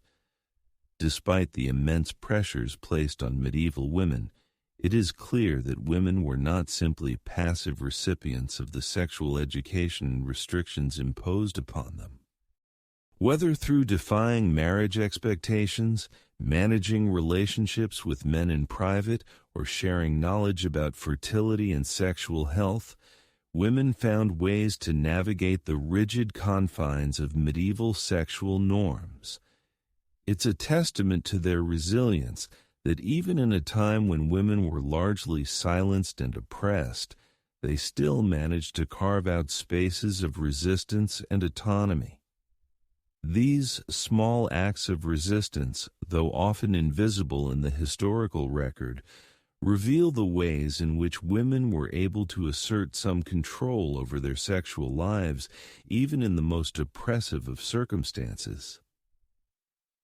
As we continue exploring the medieval experience of female sexuality, it's important to acknowledge the wider cultural and intellectual currents that shaped how medieval society viewed women's sexual roles. Medieval women were not isolated from the broader philosophical, artistic, and literary traditions of their time. While many of these traditions were dominated by male voices, there were still important ways in which women's sexual identities and experiences were reflected and refracted in literature, art, and intellectual discourse. In particular, the way women were portrayed in literature, from chivalric romances to religious texts, played a crucial role in shaping public perceptions of their sexuality. The literary tradition, though often based on ideals rather than realities, offered a fascinating glimpse into how women's sexuality was both revered and feared. In the world of medieval literature, especially in the courtly love tradition, Women were frequently idealized as pure, untouchable objects of desire. Knights and noblemen would embark on dangerous quests to win the favor of ladies who were often depicted as unattainable and highly virtuous. These women were celebrated for their beauty, their grace, and their moral perfection. Yet, this idealization also came with its own set of restrictions. Women in these stories were frequently portrayed as passive recipients of male desire, objects of affection rather than active participants in relationships. The message here was clear. While women's sexuality was revered and highly sought after, it was also dangerous and ultimately something that should be controlled. Courtly love, which flourished in the 12th and 13th centuries, celebrated the woman's role as the object of devotion. In this tradition, love was often portrayed as an unconsummated ideal, a form of spiritual devotion that transcended physical sex. While the knights in these tales often desired their ladies and performed great feats to earn their affection, the relationship was understood to be one where the woman remained untouchable, and the true nature of sexuality was often abstracted or idealized. For medieval women, these tales might have offered a sense of empowerment in their ability to inspire such devotion, but the actual experience of love and sexuality was quite different. In real life, women were expected to remain sexually passive, their bodies destined for marriage and childbearing, not for the romantic escapades glorified in these stories. Despite the idolization in literature, there was also an undercurrent of fear surrounding female sexuality in the medieval period. Women's sexual desires, particularly outside the boundaries of marriage, were seen as dangerous, chaotic, and potentially subversive. Women were often portrayed as the bearers of temptation, as seen in religious texts that emphasized Eve's role in leading Adam into sin. This fear of women's sexuality was further exacerbated by societal beliefs that women were more susceptible to the devil's influence due to their inherent weakness and sinful nature. In these narratives, women's sexuality was often linked to moral and spiritual corruption, painting women as vessels of temptation who could, if not properly controlled, bring about the downfall of men and society. Interestingly, this duality, reverence and fear, was reflected in the way that women were portrayed in religious and moral teachings. Religious texts, particularly those from the Church Fathers, often portrayed women as both spiritually pure and deeply flawed. They were revered for their capacity to bear life and care for the household, yet their sexuality was viewed with suspicion. The Virgin Mary, as the embodiment of feminine purity, represented the ideal woman, one who was untouched and without sin. However, this ideal was not one that could be easily attained by real women. For most medieval women, the expectation was to be chaste, obedient, and sexually reserved. Yet, their bodies remained a source of anxiety, fear, and control. On the flip side, there were also more radical representations of female sexuality in medieval literature and philosophy. Some female saints and mystics like Hildegard of Bingen were able to articulate a more complex relationship with sexuality, one that was not strictly bound by the Church's prescriptions. These women often wrote about spiritual or mystical experiences that included sexual imagery, but framed it as a form of divine ecstasy or union with God. For them, the experience of sexual desire was transformed into something transcendent, not necessarily sinful, but connected to their deep spiritual connection with the divine. These texts, while rare, were part of a larger conversation that suggested female sexuality could be reinterpreted outside of the strict moral constraints placed on it. In a sense, these more radical interpretations of female sexuality provided a space where women could express and explore their desires without fear of damnation. Yet for the majority of women in medieval society, this was not the reality they faced. Most women's sexual education was restricted to the basic tenets of Christian morality: avoid sin, maintain purity, and fulfill one's marital duty. Any deviation from these teachings was seen as sinful or even criminal. The social and religious structures surrounding female sexuality were so tightly controlled that even the possibility of female sexual pleasure was rarely acknowledged. Women's sexual lives were in many ways defined not by their own desires, but by what society and religion dictated they should desire. Medieval art also played a significant role in reinforcing these ideals. Though much of medieval visual art focused on religious subjects, there were still occasional depictions of the human body, often seen in works of biblical or mythological nature. These artworks were sometimes used to convey moral lessons about sexual purity and sin. For instance, depictions of Adam and Eve or the Virgin Mary often emphasize the dual nature of female sexuality, the potential for both purity and temptation. In these images, women's bodies were not just objects of desire, but were frequently shown as vessels for moral and spiritual lessons. These artistic representations, though intended to educate, also reinforced the cultural duality of female sexuality. Women were both revered and feared, celebrated and suppressed. Perhaps one of the most significant aspects of medieval female sexuality that often goes overlooked is how women's sexual lives were understood through the lens of economic necessity. For women of lower social status, sex and marriage were not merely about personal fulfillment or religious duty. They were vital aspects of survival. The act of marriage was often a means of securing financial support, and sex within marriage was directly tied to the economic function of reproduction. Children were seen as workers who would contribute to the family's labor force, especially on farms. This utilitarian view of marriage and sex meant that women's sexual experiences were closely connected to their family's economic stability and social mobility, and were less likely to be seen as personal or romantic in nature. For women in these circumstances, sexual education often came down to the basics: how to bear children, how to manage pregnancies, and how to fulfill their duties as wives and mothers. The idea of sexual pleasure was virtually non-existent in this context.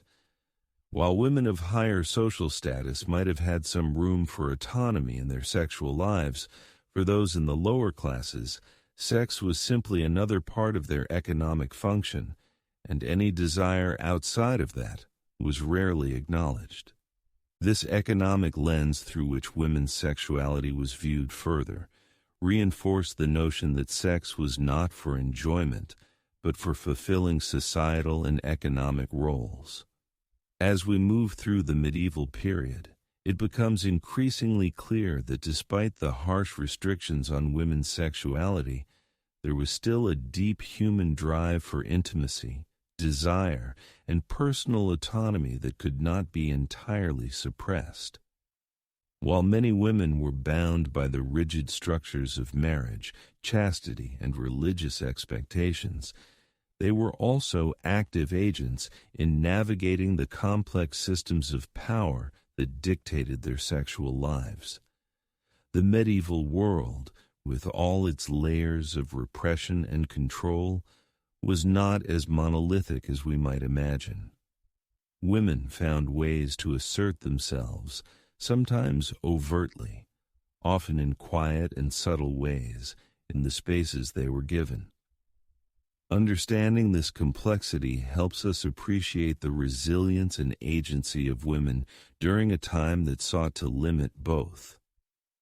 One of the more striking aspects of medieval women's lives was their engagement with sexuality in ways that were often unspoken, hidden, or encoded in metaphor. Although medieval women were rarely encouraged to explore or openly discuss their sexual desires, there were spaces where sexuality could be expressed, sometimes through the language of religious devotion, sometimes through the acts of motherhood, and occasional through art and literature. It's important to acknowledge that while the Church's teachings dominated public discourse, women often found ways to communicate their sexual and emotional lives in coded or indirect ways, using the language of devotion, mysticism, and the body. This allowed them to maintain a level of autonomy and self-expression even in the most restrictive environments. In religious texts, for instance, many female saints and mystics use spiritual experiences that mirrored sexual ecstasy to express their deep longing for union with God. The writings of these women, such as those of Teresa of Avila or Hildegard of Bingen, often contained intense language of desire and surrender. Yet, this desire was always framed within the context of religious devotion. These spiritual marriages were for these women a way to experience intimacy and fulfillment that was otherwise prohibited in their earthly lives. Though they were meant to be celibate, these women created spaces for themselves to explore their own feelings of longing, need, and even sexual release, albeit framed through a divine lens. In doing so, they pushed back against the idea that women could not experience deep, passionate connection. While this kind of spiritualized sexuality was unique to women within religious orders, the broader cultural context of love and relationships allowed for some subtle rebellions.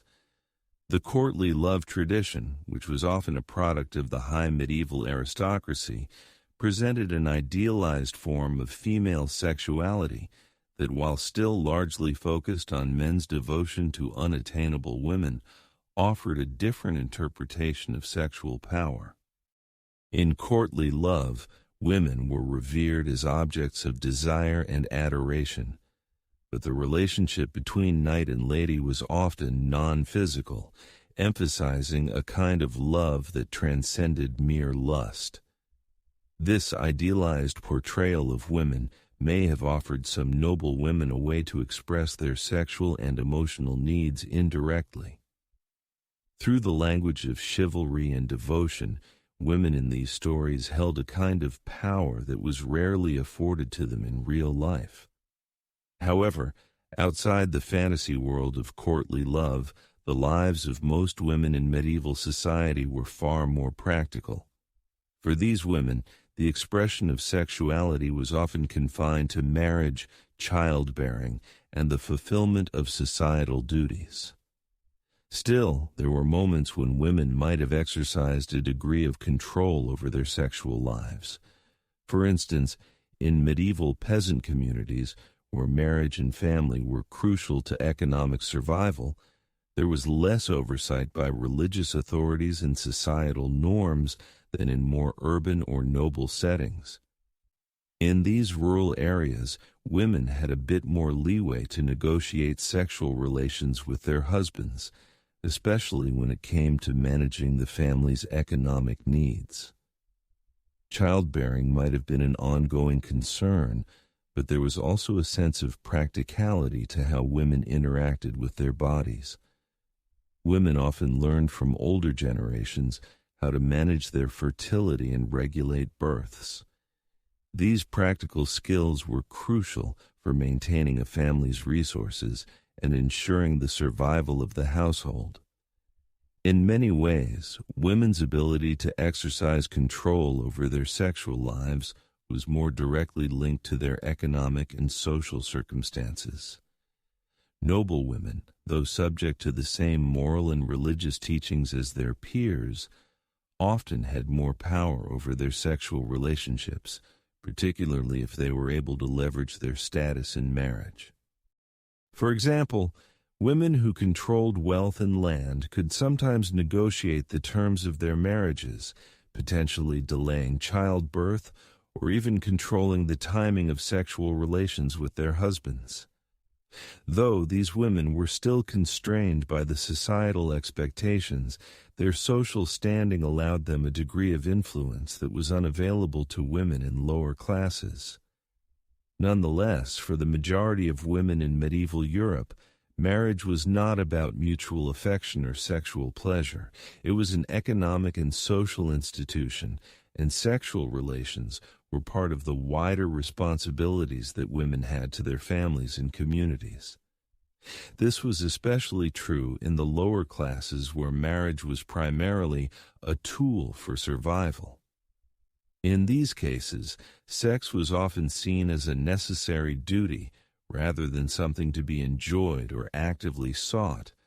Women's sexual lives were further constrained by the religious teachings which reinforced the idea that sex should only be for procreation, not for personal fulfillment. Despite the overarching control exerted by the church and societal norms, there were still spaces where women found ways to challenge or subvert these expectations. The increasing presence of women in religious life, particularly in monastic communities, allowed for a certain level of intellectual and spiritual autonomy. Through their writings, teachings, and visions, women were able to redefine their relationships with their bodies and their sexuality. In doing so, they helped to create a more complex understanding of female sexuality, one that could exist outside of the strictly defined parameters set by the Church. However, as we've seen, these moments of agency were rare, and for most women, the pressure to conform to the expectations of marriage, chastity, and motherhood was overwhelming. Medieval society was structured in such a way that women's sexual identities were deeply tied to their roles as wives and mothers. Their understanding of sex was informed not by personal desire, but by duty and social function. The world of medieval women was one where personal pleasure was sidelined and sexuality was seen as a means to an end. Whether that end was the survival of the family, the expansion of social status, or the fulfillment of religious obligation. Ultimately, medieval women's understanding of sex was shaped by an intricate network of religious teachings, societal norms, and economic realities. Though many women were taught to suppress their sexuality or direct it solely toward reproduction, there were still spaces where they could assert themselves. Whether through spiritual writings, small acts of defiance within marriage, or the subtle negotiation of sexual and reproductive roles, women in the medieval period were not passive victims of the sexual codes that constrained them. They found ways large and small to navigate a system that sought to define and control their bodies, ultimately proving that even within the confines of a repressive society, there were avenues for self-expression and autonomy. The complexities of medieval women's sexual education were not just shaped by religious doctrines, societal norms, and legal frameworks, but also by the deeply ingrained cultural assumptions about the nature of women themselves. These assumptions, which spanned everything from their inherent sexual purity to their moral strength, influenced the way women were taught to view their bodies and their sexuality.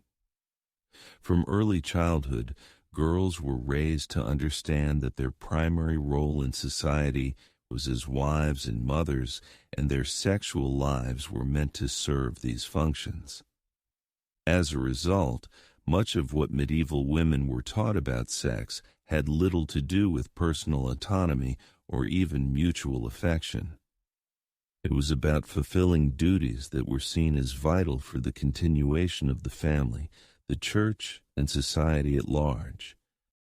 The social expectations placed on women in medieval society were rooted in the idea that women's sexualities were inherently dangerous and needed to be controlled.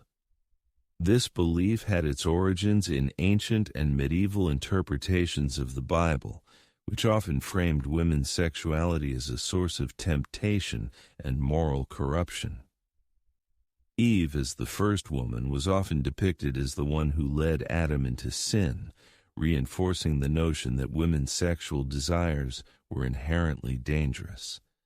The teachings of the Church magnified this belief, teaching that women were weaker vessels, more susceptible to sin and temptation than men. This narrative shaped how medieval women viewed themselves and their bodies, teaching them to suppress their sexual desires or risk the wrath of God and society. The Church also played a significant role in defining the boundaries of acceptable sexual behavior. As part of its teachings, the Church prohibited sex outside of marriage and even within marriage. It defined the purpose of sex as solely for procreation. Any pleasure derived from sexual activity was seen as an indulgence that could lead to sin.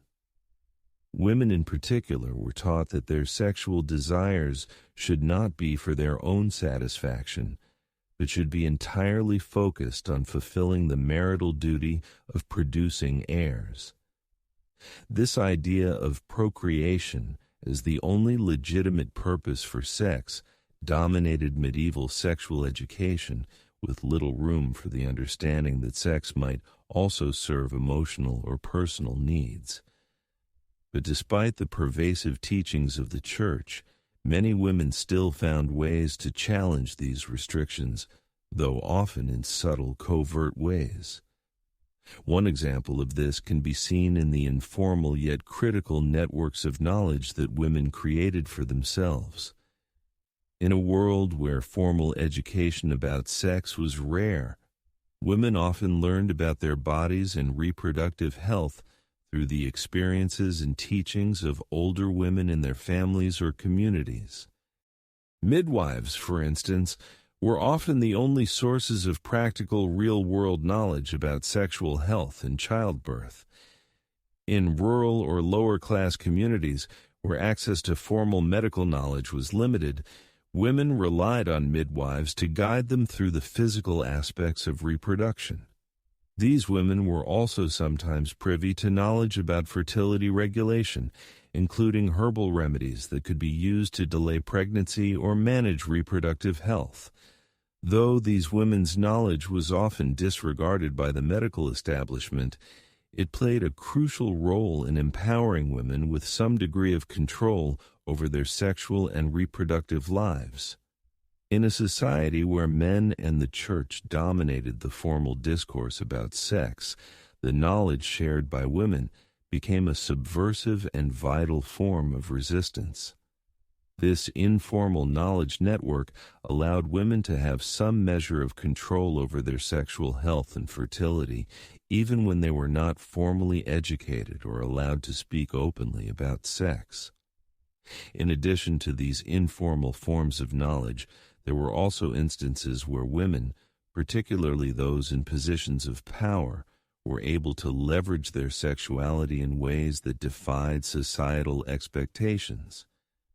For noble women, marriage was not only a personal matter, it was a strategic social and political tool.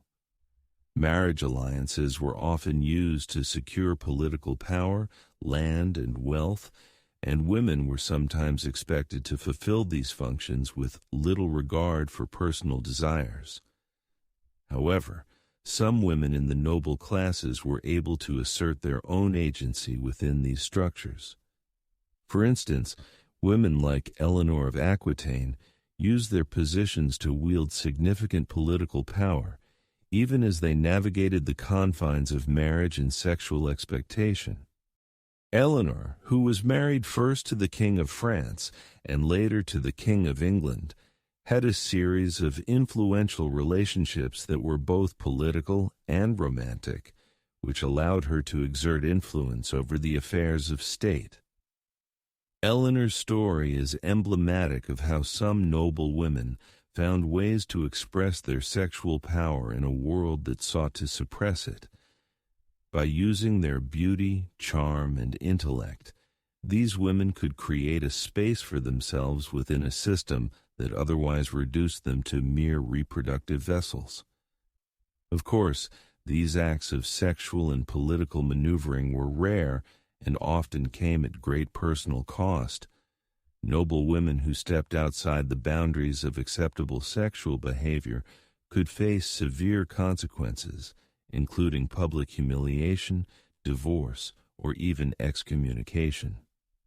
But even within this restrictive environment, women were still able to exert influence through their sexuality, even if this power was frequently indirect and hidden behind the layers of political intrigue.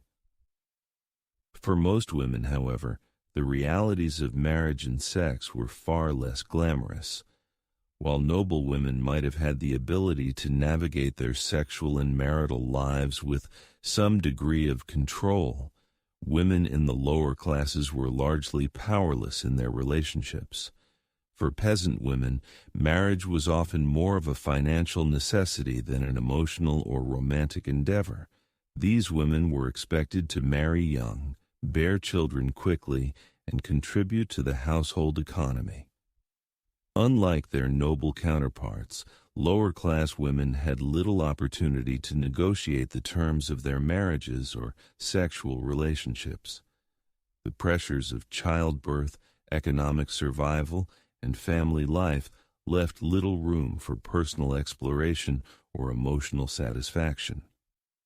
Despite the lack of autonomy and the overwhelming societal and religious pressure, women in medieval times found small ways to resist the boundaries placed upon them.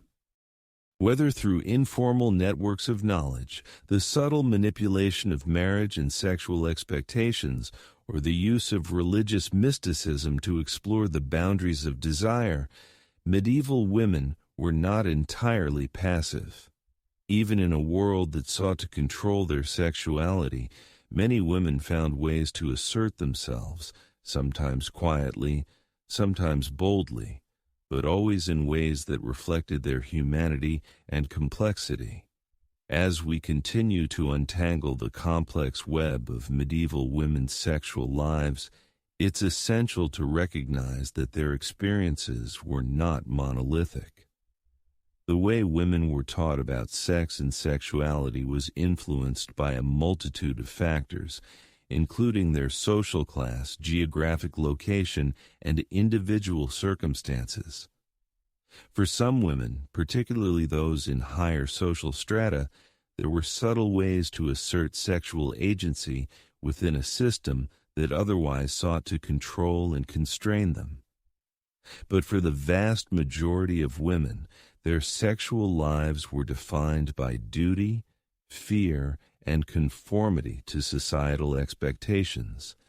This dynamic shaped their understanding of themselves as sexual beings and left little room for exploration, pleasure, or personal choice. One of the most significant elements that shaped medieval women's sexual education was their relationship to their bodies. In medieval society, women's bodies were often seen through a dual lens, as a vessel for procreation and as a potential source of sin. The idea of the weak female body was prevalent in religious and medical teachings, which reinforced the idea that women were more susceptible to sexual temptation and emotional instability. As a result, women were taught to suppress or subdue their sexual desires, often internalizing the belief that their bodies were inherently sinful.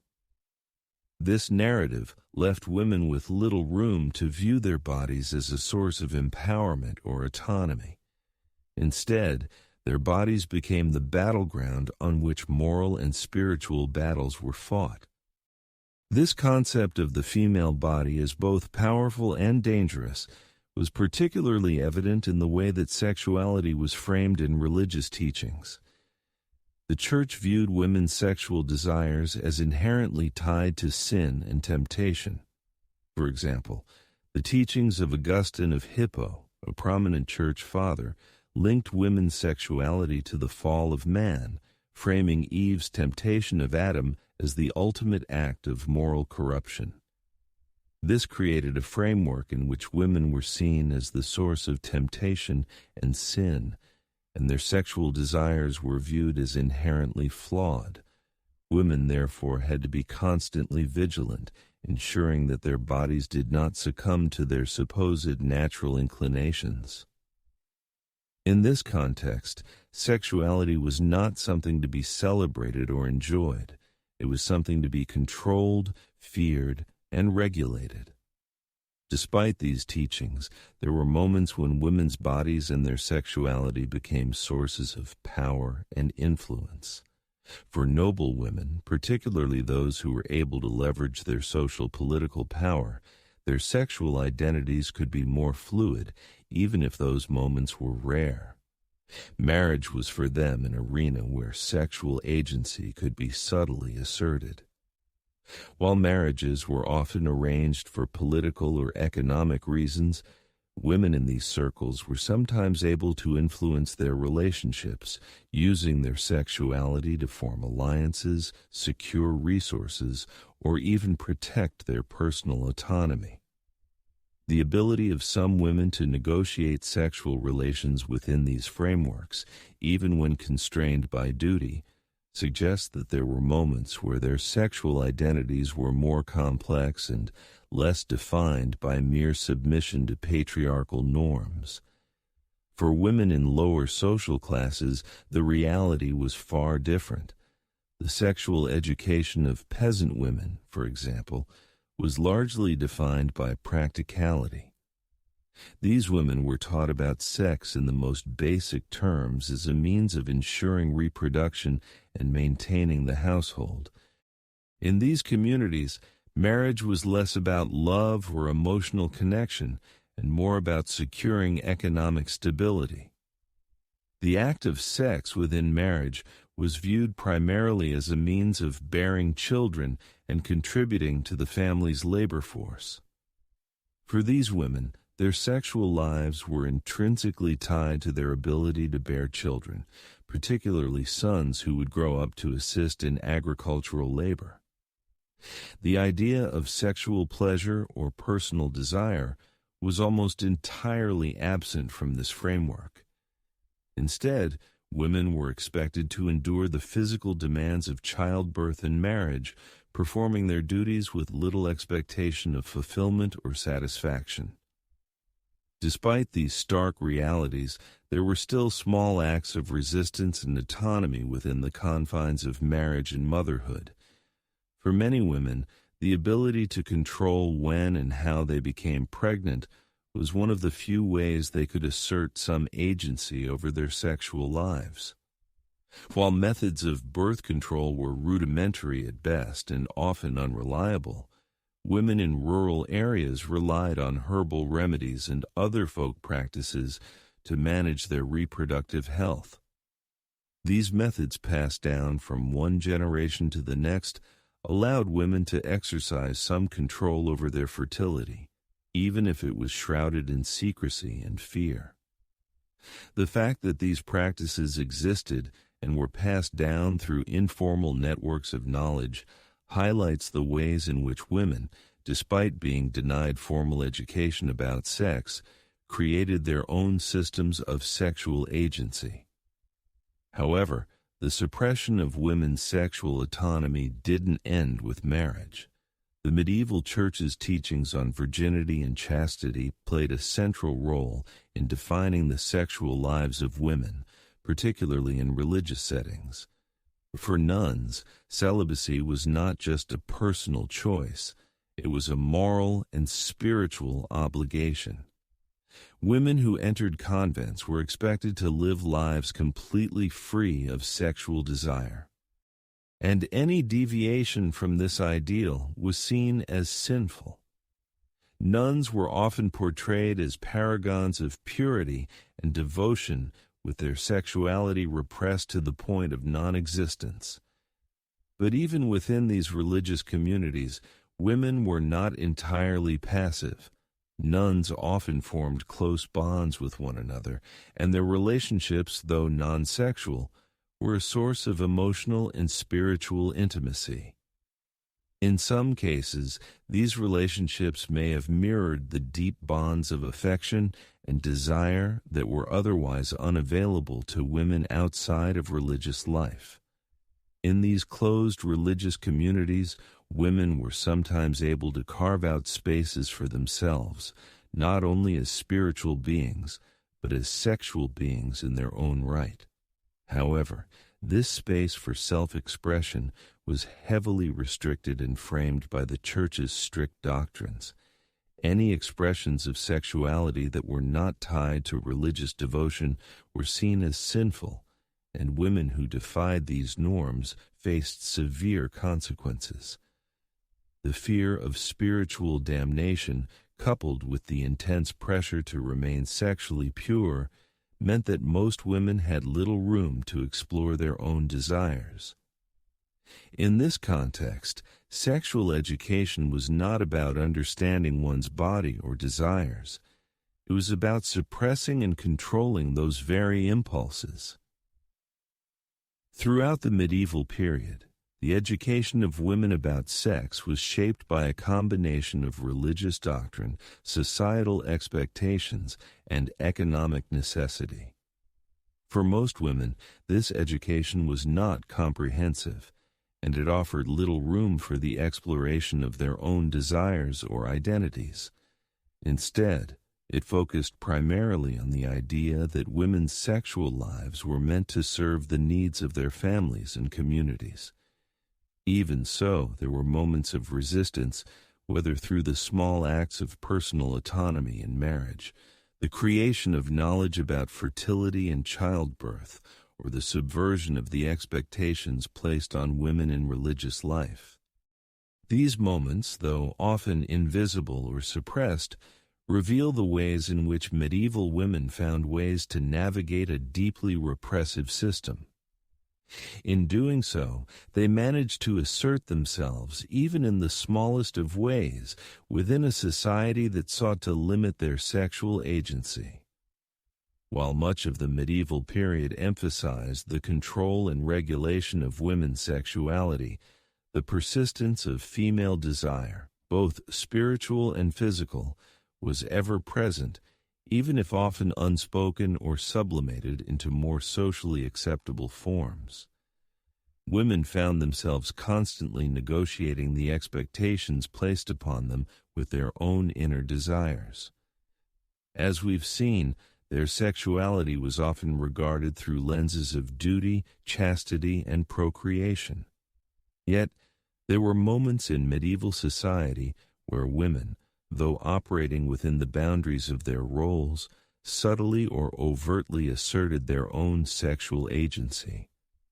The ways women navigated the tensions between their desires, religious teachings, and social constraints are worth exploring, as these nuances reveal the complexities of female sexuality during the medieval period.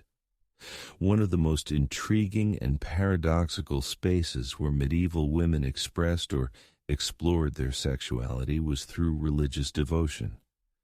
While the Church demanded sexual purity and chastity, it also held out the possibility of a different spiritually sanctioned form of desire, the union with God. Mystical experiences were a form of emotional and at times physical ecstasy, and women like Hildegard of Bingen and Teresa of Avila wrote at length about these encounters. Though these experiences were framed as spiritual rather than sexual, their intensity and imagery often blurred the lines between religious ecstasy and physical desire. These mystical experiences allowed women to feel a deep, intense connection to the divine, which they often described using language that could be interpreted as erotic or sensual. For these women, sexuality could be a sacred act, though it was separated from the worldly and physical realms of sexuality that were heavily regulated by societal and religious structures. Hildegard of Bingen's writings, for example, discussed the power of the female body in both spiritual and symbolic terms, drawing on rich imagery of feminine strength and beauty. Although Hildegard was a nun, her mysticism presented a vision of female spirituality that acknowledged the fullness of womanhood, body, mind, and spirit. In her work, women's bodies were not merely sinful vessels to be controlled, they were also sites of spiritual power. While her theological works emphasized the virtues of chastity, Hildegard's integration of physical imagery within her spiritual visions suggested a more holistic understanding of female sexuality. This was a revolutionary concept for the time, as it subtly reframed the narrative of female bodies as being tied solely to sin, and instead allowed space for sacred expression through the physical form. However, such spiritualized forms of desire were an exception rather than the rule. For the vast majority of medieval women, the reality of sexual education was largely about navigating a world of rigidly defined roles that largely excluded sexual pleasure. The sexual education given to girls and young women rarely acknowledged their own desires or bodies beyond the functions required for marriage and motherhood. Sex was a duty, and any pleasure derived from it was viewed with suspicion or labeled as sinful. The practicalities of life, childbirth, maintaining a household, and bearing heirs were prioritized over any consideration of women's sexual autonomy or fulfillment. This created a system in which women were often forced to deny their desires, conforming to a model that saw their worth primarily through their reproductive capacity. Yet, even within these restrictive environments, medieval women sometimes found ways to assert control over their bodies and their sexual lives. One such avenue was through midwifery and the passing of knowledge between generations of women. Midwives, who often operated outside the formal medical establishment, were invaluable sources of knowledge about fertility, childbirth, and reproductive health. Women who learned the craft of midwifery often developed a keen understanding of the body and its functions, which allowed them to exercise some degree of control over their reproductive lives. The midwife, as both a healer and a confidant, played a significant role in women's lives, providing essential knowledge about sex, conception, and childbirth, an area of expertise otherwise reserved for male-dominated religious and medical authorities. In this way, midwives became one of the few women who had some degree of agency when it came to reproductive health, and in rural communities, their influence over sexual knowledge was profound. In contrast, most women had little formal education about their sexual health or anatomy, and any deviation from the accepted sexual norms was not only ignored, but stigmatized. Women who sought to understand their bodies and their desires often found themselves branded as unnatural or immoral. The church and medical establishments perpetuated a narrative that linked women's sexual curiosity or non-reproductive sexual acts to moral decay. The concept of female hysteria was one manifestation of this, where any sign of a woman deviating from the prescribed norm of chastity and duty was interpreted as mental instability or emotional imbalance. This diagnosis was frequently used to explain everything from sexual desire to dissatisfaction in marriage, reinforcing the idea that women's sexual autonomy or pleasure was inherently abnormal or dangerous. The medical establishment, with its predominantly male doctors and religious leaders, also emphasized the idea that women's bodies were flawed and in need of control. And in many ways, this reinforced the notion that women could not be trusted with their own sexual knowledge. For medieval women, learning about sex, whether through personal experience, word of mouth, or the guidance of older women in their communities, was fraught with a social and moral risk. The idea that women could enjoy sex or that sexual knowledge might empower them was largely absent from the formal teachings of the time. This lack of recognition regarding women's sexuality left many women in a state of ignorance about their own desires, bodies, and sexual health. However, despite this ignorance, women did have access to small pockets of knowledge that allowed them to exercise some agency. For instance, while birth control methods were rudimentary and not always effective, women had access to folk remedies passed down through generations. These herbal remedies, often shared among women, allowed them to control their fertility to some extent, giving them a small measure of control over their sexual lives. The fact that women found ways to engage in these practices, even when officially condemned by the Church, speaks to the degree of resilience women showed in maintaining their sexual autonomy, even in the face of overwhelming societal and religious pressures. The silence surrounding medieval women's sexuality can make it difficult to fully understand the extent to which women navigated their sexual lives. But by looking closely at the practices and resistances embedded in their daily lives, it becomes clear that even within a deeply repressive system, women were not entirely passive.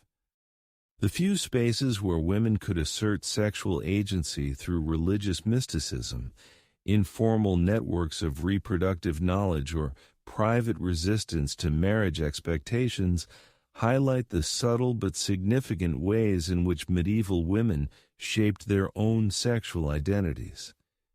Even in a world that sought to control their sexuality, women found ways to carve out spaces for themselves and their desires. As we continue to explore the sexual education and experiences of medieval women, it becomes clear that their relationships with sex were not just shaped by theological and societal constraints, but also by the broader cultural shifts that were taking place during this period. The medieval era was marked by deep religious devotion, but it was also a time of significant intellectual and social change. These shifts, whether in art, literature, or philosophy, influenced how women perceived and navigated their roles in relation to sexuality, even if many of these changes happened outside the mainstream narratives that sought to control women's bodies. One such shift occurred in the realm of literature, where the portrayal of women and their sexuality was not always as repressive as the Church would have liked. Literature, especially poetry and romance, often depicted women as powerful, desirable figures. In these texts, women were sometimes shown as the central agents of their sexual power, even if this was often wrapped up in unattainable ideals. For example, in the courtly love tradition, women were often placed on pedestals, idealized not only for their physical beauty, but also for their elusive and unattainable nature. These literary works emphasize the idea that a woman's sexuality could be something more than just reproductive duty.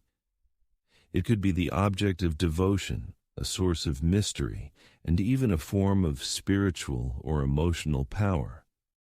While courtly love was largely a romanticized fantasy, the depiction of women as figures of sexual desire was an acknowledgement of their potential to embody sexual power, even if that power was ultimately framed within the confines of male devotion and longing. In medieval romances, women often had the ability to inspire great feats of heroism and devotion. These stories reflected a cultural fascination with idealized female sexuality, one that transcended the utilitarian roles that women were expected to fill in real life. Though the idealized image of the woman as an unattainable figure was far from the reality that most women experienced, it created a cultural narrative that acknowledged women's sexual and emotional power, albeit in a highly stylized form. These portrayals were sometimes romantic, sometimes spiritual, but always marked by the idea that women were central to the world of desire, even if they were rarely depicted as active participants in their own sexual experiences.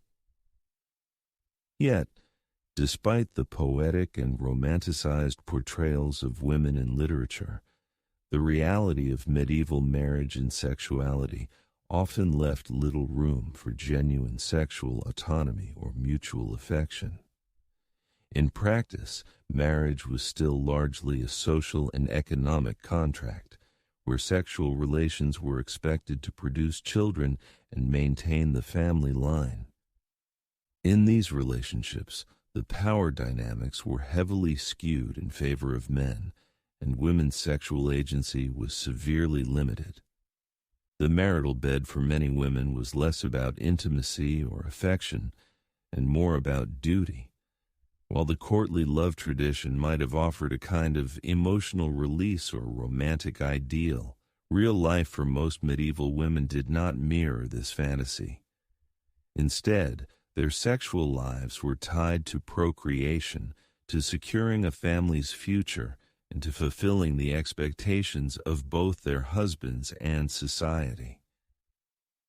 The educational aspect of women's sexual lives was also profoundly shaped by these realities. Most women were not given any real education about their bodies, their desires, or their rights within marriage. The focus was overwhelmingly on the idea that women should remain virgins until marriage, then be chaste and obedient wives. Any hint of sexual exploration outside of this framework was not only frowned upon, but often criminalized. The idea of female pleasure outside the context of reproduction was almost entirely absent from formal education or societal discourse. If anything, sexual pleasure was linked with sin, and the female body in particular was viewed as something that needed to be controlled and concealed. The teachings of the Church, reinforced by the medical and legal establishments, taught women to fear their own desires and to view their sexuality as something to be suppressed for the greater good of their families and society. However, there were moments of resistance within the framework of medieval sexual education. Women, though taught to suppress their sexual desires, were also actively engaged in the reproduction of culture, both literally and figuratively through art, literature, and even family life.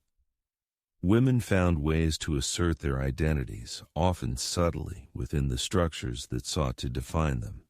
For example, the role of women in religious communities was one area where they could express themselves in ways that were often hidden from the public eye. Nuns, though bound by vows of chastity, often participated in intellectual and artistic endeavors that allowed them to navigate their relationship with their bodies and their spirituality. This offered women a chance to explore their inner lives and desires, even if that exploration was framed through the lens of religious devotion.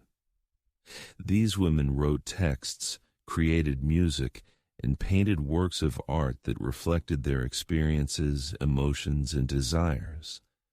Some of which, though religious in context, could be read as explorations of the feminine, the sensual, and the deeply emotional.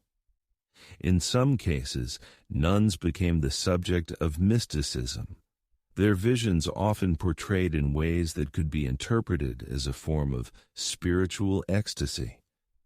These religious ecstasies were frequently depicted using language that blurred the lines between sexual and spiritual yearning, illustrating how the body, even within a framework of celibacy, could be a site of desire and longing. While such experiences were not openly sexual, they were often described in ways that mirrored the intensity of sexual emotion, revealing that women's sexuality was not something that could easily be separated from their spiritual or emotional lives. In these mystic traditions, the longing for God was presented in a way that mirrored earthly desire, suggesting that the connection between the body, sexuality, and spirituality was more complicated and nuanced than the rigid teachings of the Church allowed for. Despite the limitations on women's sexual education and expression, these examples show that there was room for a more complex understanding of female sexuality in medieval society, even if this understanding was often indirect or hidden.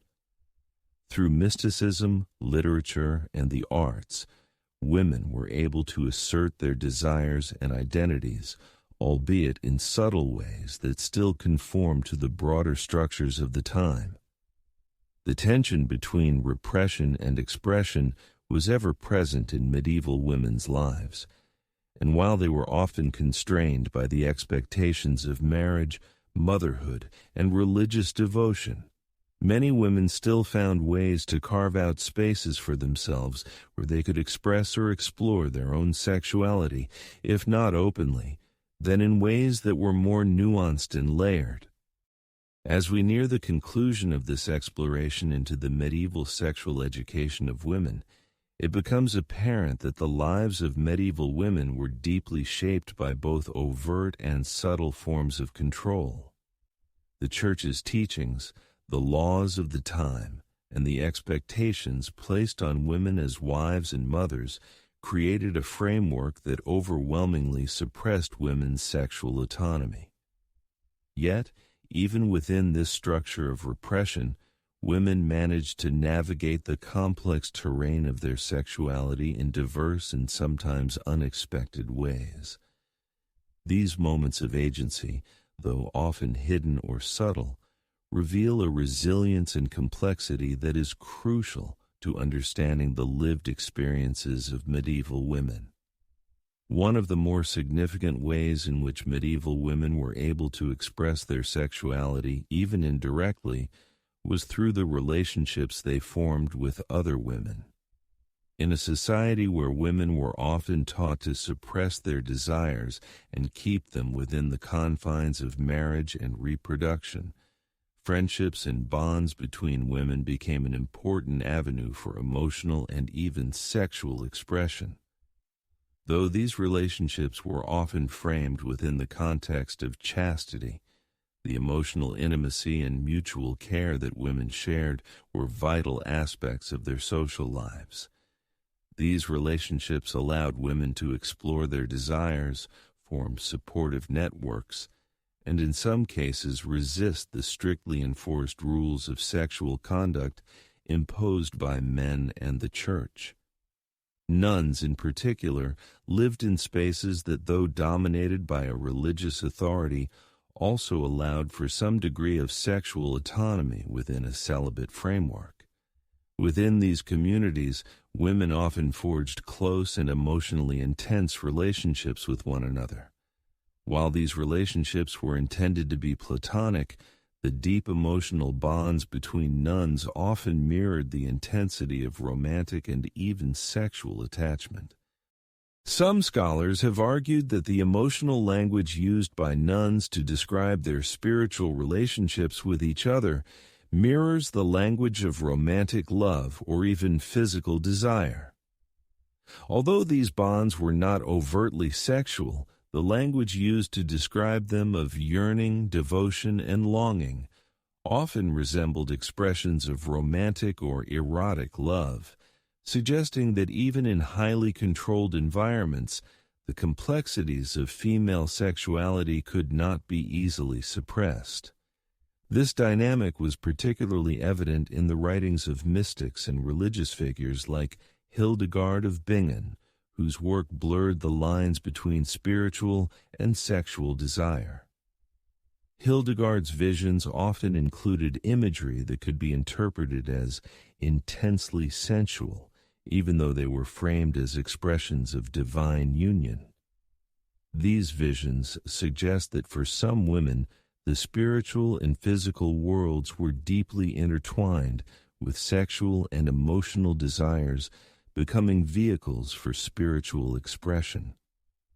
This spiritualized form of sexuality allowed women like Hildegard to reclaim some measure of control over their bodies and desires, even while remaining within the confines of religious life. Through their mystical experiences, these women were able to challenge the dominant narrative that female sexuality was sinful or inherently linked to moral corruption. Outside the cloisters, the sexual education of medieval women was more often a matter of survival and social conformity than personal exploration or pleasure. For most women, sex was not about romance or personal fulfillment. It was about fulfilling societal roles. Marriage was the primary institution through which women's sexual lives were governed, and the Church's teachings on marriage framed it as a sacrament meant to produce children, especially male heirs. The idea that sex could be enjoyable or meaningful for its own sake was largely absent from the medieval understanding of sexuality, particularly for women. In fact, for women, any hint of sexual pleasure outside of the narrow confines of procreation was often seen as dangerous, sinful, or even mentally unstable. Yet, even within this environment of fear and repression, there were small acts of resistance. Women in lower social classes, for example, often had more direct control over their sexual lives, though this control was rooted in practicality rather than autonomy. Peasant women, for example, married young and were expected to bear children quickly, often out of economic necessity. However, in rural communities where the pressure to conform to the strictures of the Church was less intense, women had more room to manage their sexual and reproductive lives. They passed down knowledge of fertility regulation, herbal remedies, and childbirth techniques through generations. This informal network of knowledge allowed women to exercise some control over their reproductive futures, even if they were not formally educated in these matters. The fact that this knowledge was shared in secret or passed from one woman to another reflects the deep necessity of maintaining some measure of autonomy in an otherwise restrictive society. In urban areas where the influence of the Church and legal authorities was stronger, women's sexual lives were more tightly monitored. For women in these environments, any deviation from the prescribed sexual roles of wife and mother could lead to social ostracism or punishment. Adultery, for example, was a grave sin for women, often resulting in severe consequences such as public shaming, exile, or worse. However, even in these settings, women found ways to navigate the system. The existence of brothels and the tacit acceptance of extramarital affairs in some parts of society suggests that women's sexual behavior, though controlled, was not always completely suppressed. Some women, particularly those from lower social strata, found ways to assert their sexuality in ways that were not always aligned with the ideal of sexual purity set forth by the Church. Throughout the medieval period, women's sexuality was tightly bound to their social function. They were expected to marry, bear children, and contribute to the family's economic survival. Sex was viewed as an obligation, a duty to fulfill the social and religious requirements of marriage. For most women, their sexual lives were not about self-exploration or desire, but about performing their roles as wives, mothers, and daughters. But the underlying tension between societal expectations and women's sexual desires created a complex, multifaceted narrative. Women, though constrained by these roles, still found ways to express their sexuality, whether through subtle acts of defiance in marriage, through the spiritualized expressions of desire in religious life, or through the knowledge passed down in communities of women. These acts of resistance, though often small and hidden, reveal a rich tapestry of female sexual agency that cannot be overlooked in the history of medieval women. As we continue to peel back the layers of medieval women's sexual lives, it becomes increasingly evident that their experiences were not just defined by religious and societal control, but also by the subtle negotiations and adaptations they made within the frameworks they were given. The medieval period may have been one of repression, but it was also a time of resistance, resilience, and adaptation. Women didn't simply accept the sexual limitations imposed upon them. They adapted, found workarounds, and in some cases found small spaces where they could carve out autonomy or express their desires in ways that were more private, hidden, or even spiritualized. Understanding these moments of negotiation is crucial to recognizing the complexities of medieval women's sexual education. As these women, while constrained, were never entirely passive in the face of societal expectations, in rural communities where the influence of the church and the law were often less immediate. Women had more opportunities to assert some control over their sexual lives, especially in relation to reproduction. As we've already seen, women relied on knowledge passed down from older generations, especially through midwives and herbalists, to navigate their reproductive health. This knowledge wasn't just about managing pregnancies, but also about fertility, and in some cases, the ability to delay or avoid pregnancy altogether. While the Church condemned such practices, viewing them as sinful or immoral, they persisted in secret as women found ways to navigate their sexual responsibilities on their own terms. These practices, though shrouded in secrecy, were acts of subtle resistance against the rigidly defined sexual roles imposed upon women.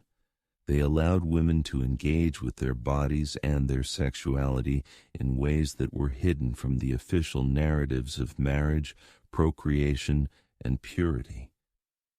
Yet the extent to which these practices were widespread is difficult to determine largely because the social and religious structures in place at the time worked hard to suppress any discourse surrounding female sexual autonomy. Women's experiences, particularly those outside of the elite circles, were often left out of historical records, and the secrecy of reproductive knowledge further obscures a fuller understanding of their lives. Still, we can infer that women in these rural spaces, where the pressures of urban life and the Church's authority were less pervasive, had more room to adapt and take charge of their sexual lives.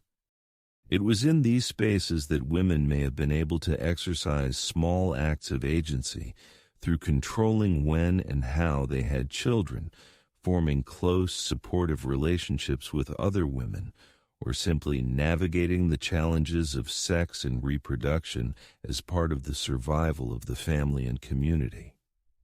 In contrast, women in urban settings, particularly those of higher social status, were often subject to much stricter control over their sexual behavior.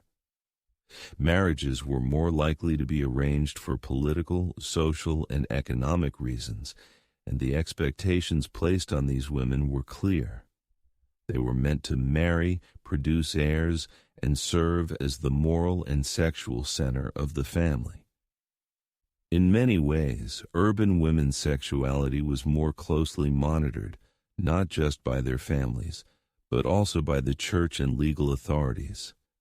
Adultery was a major sin, and any deviation from the ideal of sexual purity could lead to social or legal repercussions. Women who stepped outside the boundaries of socially acceptable sexual behavior could be ostracized or even punished. Yet, despite the harshness of these controls, there were still subtle ways that these women might have exercised control over their sexual lives, or be it less overtly. One way this occurred was through the negotiation of relationships within the institution of marriage.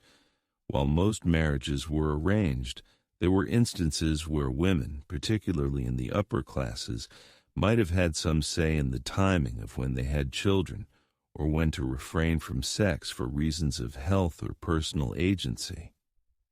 Noble women, despite being restricted by societal expectations, often had more freedom to navigate their personal lives, in part because their marriages were not just about family building, but also about creating political alliances. This gave some women the opportunity to leverage their sexual relationships to secure power, wealth, or influence. Though this was still within the narrow framework of what was considered acceptable. The subtle exercise of sexual agency, even in such a constrained environment, shows how medieval women found ways to navigate the rules imposed upon them.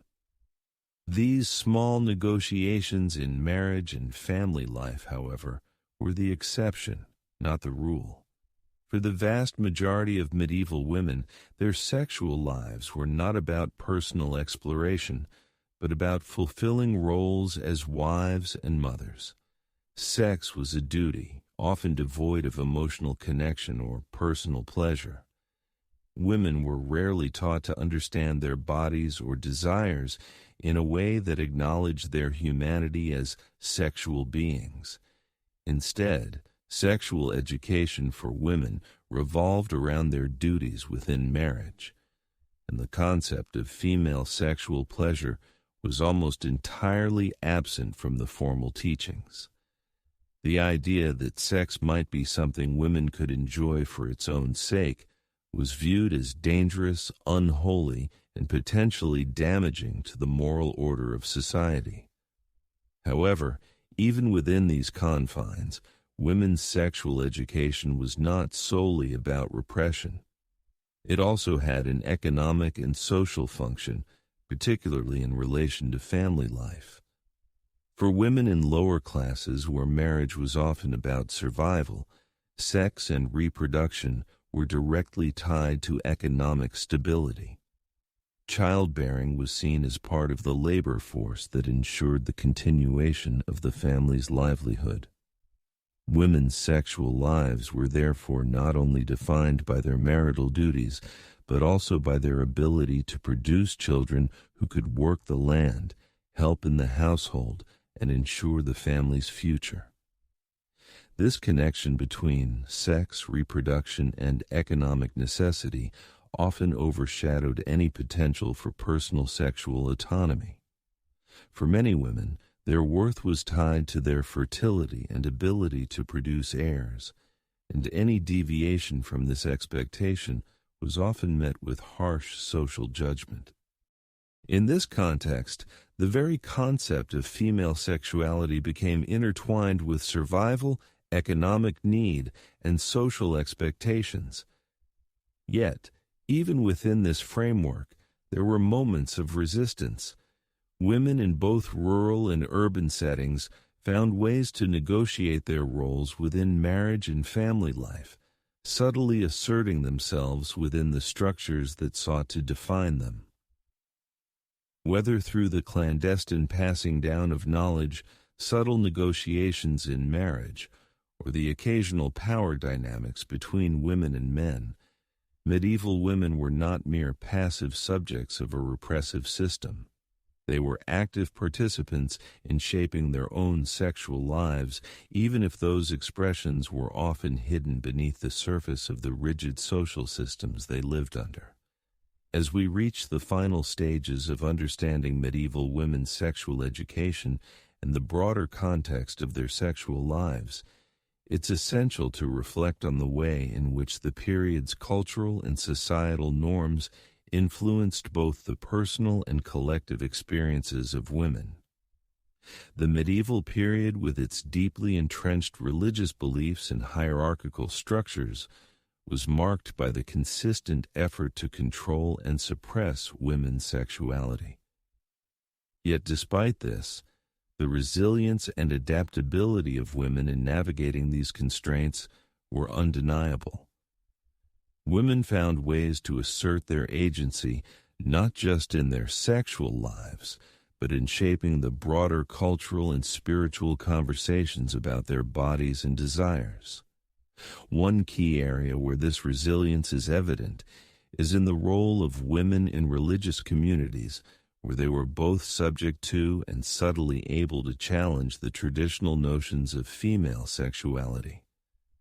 Nuns, for example, despite living under strict vows of celibacy, found ways to express their spirituality and sexuality in ways that were deeply personal and often transcended the expected boundaries. The vows of chastity required by the Church were not just a denial of sexual activity, but also a way to distance women from the dominant narratives about their sexual and reproductive roles. However, within these religious communities, there were women who embraced their sexuality as part of their spiritual devotion, as seen in the mystical writings of women like Hildegard of Bingen. These women redefined the concept of desire, connecting their bodily desires to their deep spiritual connections and presenting a nuanced understanding of female sexuality that went beyond traditional suppression. In the mystical experiences of these women, the body became a site of spiritual ecstasy and divine connection, sometimes framed using the same language as sexual desire.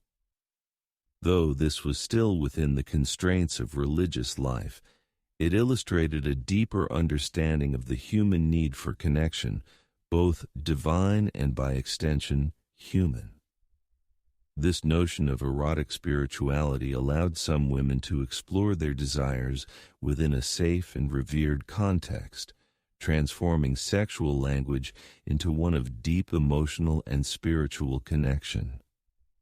By blending the sacred and the sensual, these women created new spaces for sexual expression, spaces that were allowed to exist within the walls of the Church, albeit in highly controlled and spiritualized forms.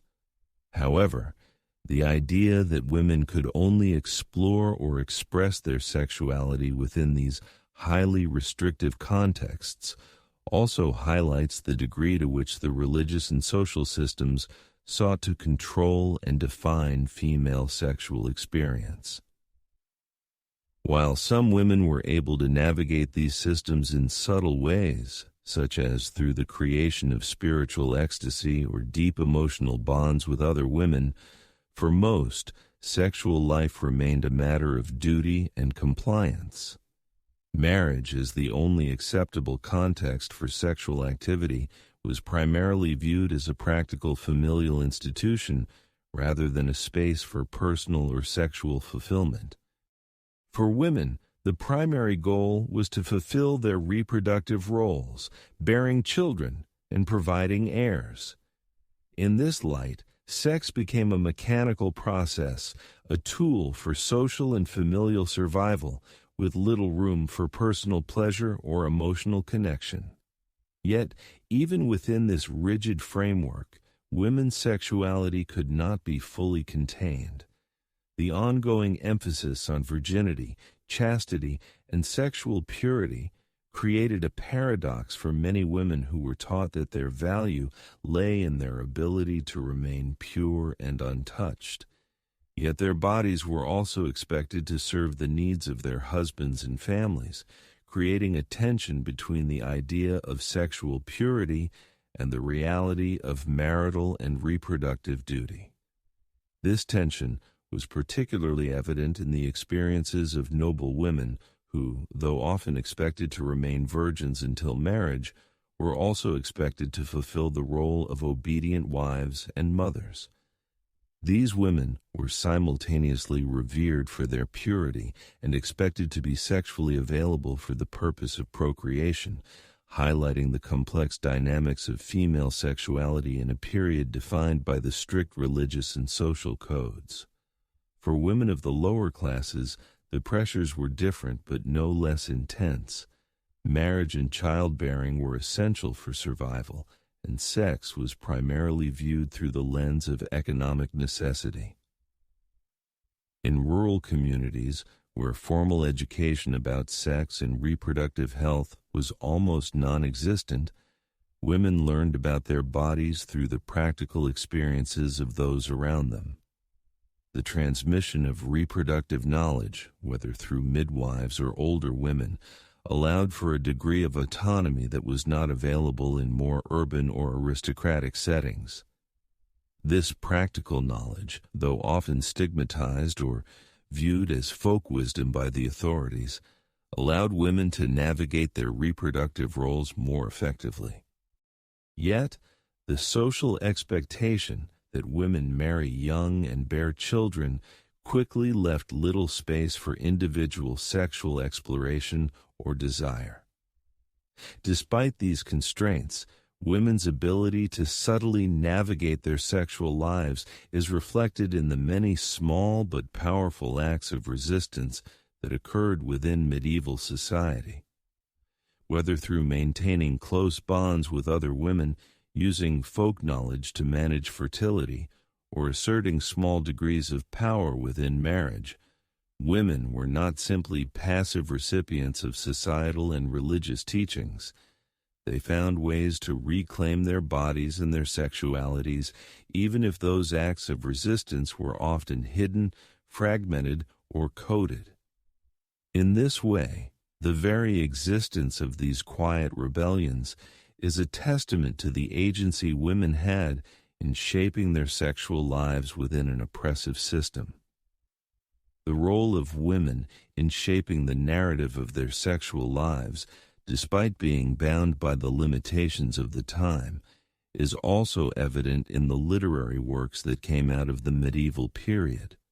Though women were rarely the authors of these works, the depictions of women in medieval literature reflect a more complex view of female sexuality than the rigid framework suggested by the church or law.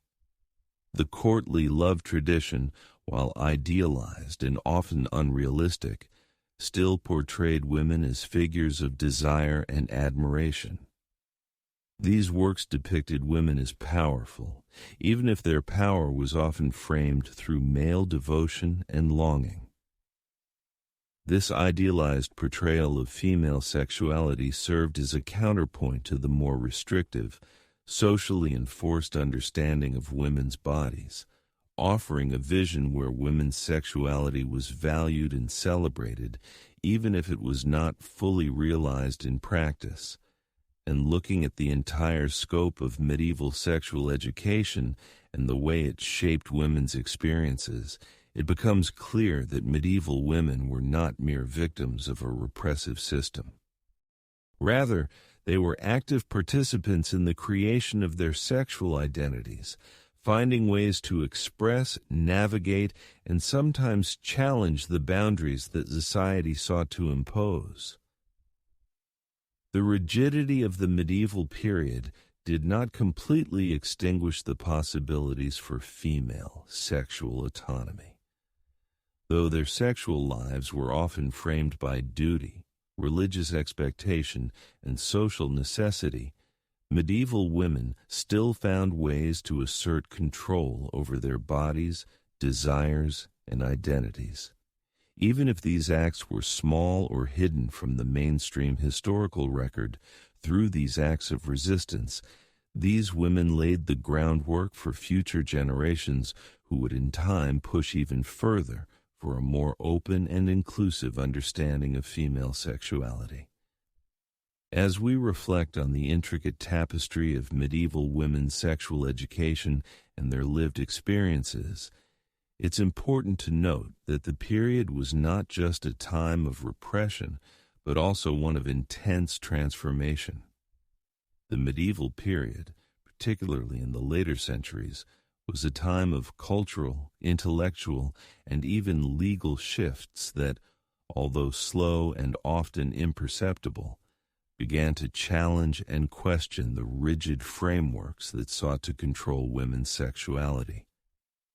These shifts didn't bring immediate liberation for women, but they laid the groundwork for the gradual change in the way female sexuality was understood and eventually approached.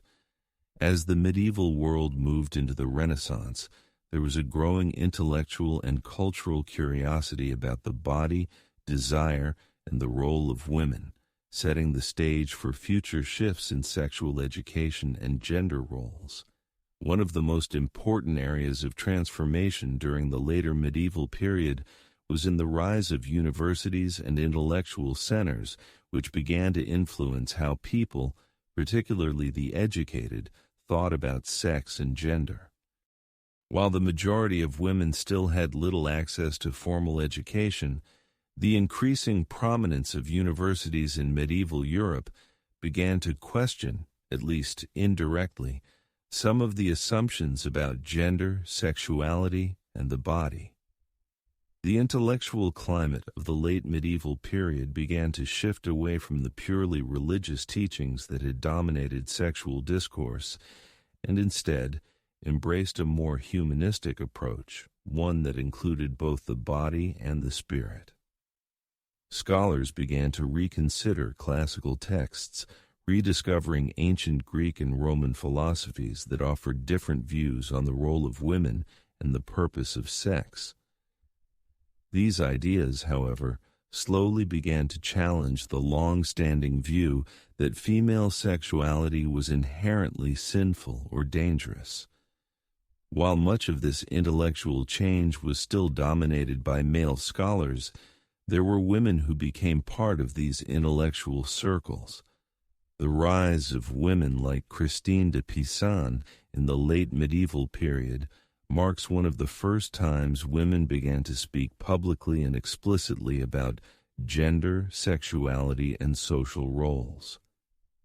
Christine de Pizan, in her works, notably in the Book of the City of Ladies, critiqued the prevailing misogynistic attitudes of the time and suggested a more balanced view of women. Her ideas were not explicitly about sexual liberation, but they began to question the essentialist ideas that tied women's worth solely to their reproductive roles and sexual purity. Pizan's works contributed to a broader intellectual movement that over time would influence later feminist thought. In addition to these intellectual developments, we also see the beginnings of legal changes that would impact the sexual education and autonomy of women. In some areas, especially in cities with more advanced legal systems, there was a slow but noticeable shift in attitudes towards women's rights within marriage and divorce. While most women still had limited legal rights in marriage and family law, some regions began to allow for more flexibility in divorce laws, and there were discussions, albeit limited, about women's sexual rights within marriage. Although the majority of medieval women still lived under strict patriarchal systems, the seeds of legal reforms, particularly those that would come in the Renaissance and Enlightenment, began to take root in the later medieval period. Yet, despite these early intellectual and legal changes, the reality for most medieval women remained defined by strict social and religious norms. For the vast majority, sex was still primarily about reproduction, and women were taught that their bodies existed to fulfill the needs of their husbands, families, and the church. This role was cemented in the sexual education they received, which emphasized chastity, virginity, and obedience as virtues above all else. Women were not given the tools to understand their bodies or sexual desires beyond the functions required for procreation. This lack of education, both practical and emotional, left many women unaware of their own sexual rights or potential for pleasure, leaving them to navigate their desires in secrecy or silence. For women in the lower classes, where education and social mobility were limited, sexual education remained an unspoken part of life. These women had to rely on informal channels of knowledge, passing down wisdom through generations of women who understood the basics of fertility, childbirth, and contraception. For these women, sex was often a practical matter, intertwined with the demands of family and labor. In rural communities, where religious and social pressures were less intense than in the cities, women had more space to manage their sexual lives in ways that were functional rather than emotional. However, their experiences were still deeply influenced by the social and economic structures of medieval life, which continued to view their bodies primarily through the lens of reproductive utility. Despite the heavy restrictions placed on their lives, women found ways to challenge, resist, and adapt to the sexual norms of the medieval period. Whether through the subversive use of reproductive knowledge, subtle acts of negotiation within marriage, or the creation of spiritualized forms of sexual expression in religious life, women's sexual lives were far more complex than the rigid framework suggested by the church, legal systems, and societal expectations. These moments of resistance, however small, illustrate the ways in which medieval women navigated the constraints placed upon them. And in doing so, they began to lay the groundwork for future shifts in the way women's sexuality would be understood. As we look back on the sexual education of medieval women, it is clear that while much of it was grounded in fear, control, and duty, there were also glimmers of autonomy, intellectual rebellion, and emotional depth. Though the majority of women's sexual education was centered on chastity and obedience, the moments where women managed to carve out spaces of resistance, expression, or understanding are crucial to recognizing their agency. These women, though often confined by the systems around them, proved that even in the most repressive of times, the desire for autonomy, intimacy, and self-expression could not be entirely suppressed. Their lives, though largely shaped by societal expectations, also reflected the deep and often hidden currents of resilience that would eventually give way to broader social and cultural changes. As we reach the final exploration of medieval women's sexual education and experiences, it's important to reflect on the broader implications of these narratives. The sexual lives of women in the medieval period were not just shaped by the institutions of the church, the law, and societal pressures. They were also influenced by the evolving cultural and intellectual currents of the time. The slow shifts in thinking, particularly those that began in the late medieval period, would set the stage for more significant changes in women's sexual autonomy in the centuries that followed. These early changes, though subtle and often hidden beneath the surface of rigid systems, represent a critical turning point in the trajectory of women's sexual rights and education. In the late medieval period, with the rise of universities and intellectual discourse, there was an increasing challenge to the long-standing religious and cultural narratives that sought to define and control women's sexuality. Intellectual movements began to embrace more humanistic perspectives, including a focus on the body, individual desire, and the nature of sexual relationships. Although these intellectual shifts were often slow and met with resistance, They marked the beginning of a broader cultural reevaluation of the place of women within society, particularly with regard to their sexual roles. Classical texts, which had largely been dismissed or ignored during earlier periods, were revisited during this time. These texts, many of which came from ancient Greece and Rome, presented different views on sexuality, marriage, and women's roles that contrasted sharply with the prevailing Christian narrative.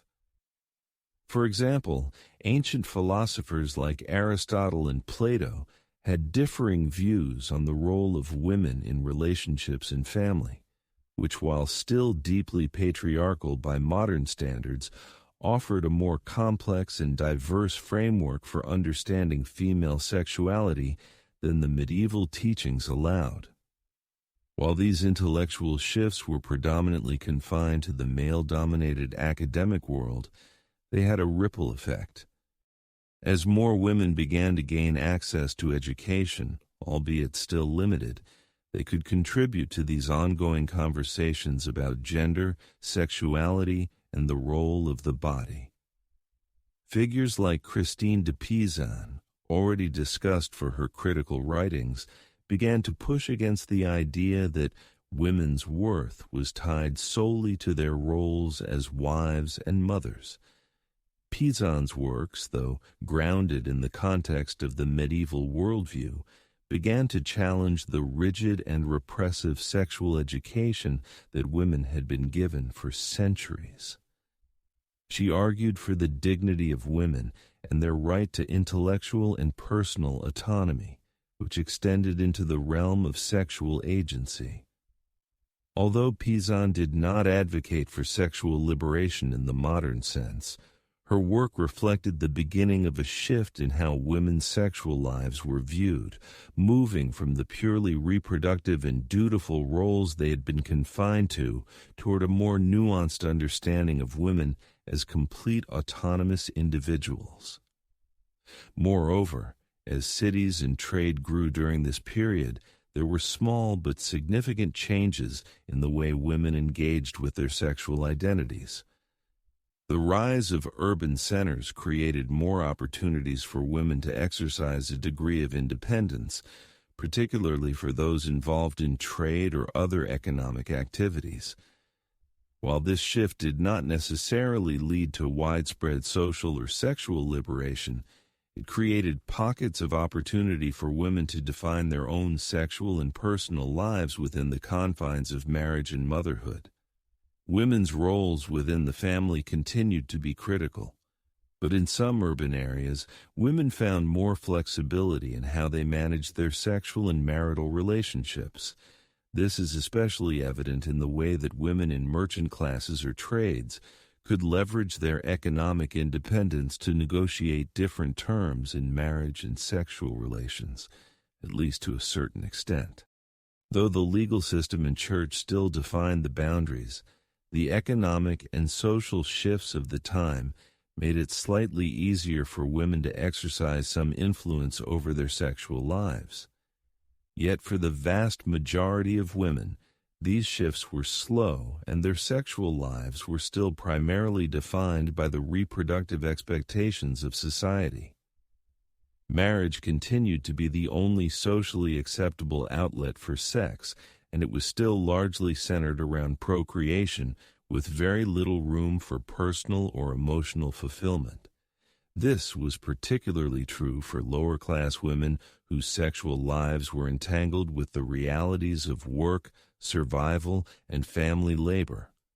For many, marriage was a financial necessity, and sex was often about fulfilling familial obligations. Women's sexual desires and needs were secondary to the need for children and the labor they could provide, ensuring the survival of the family unit.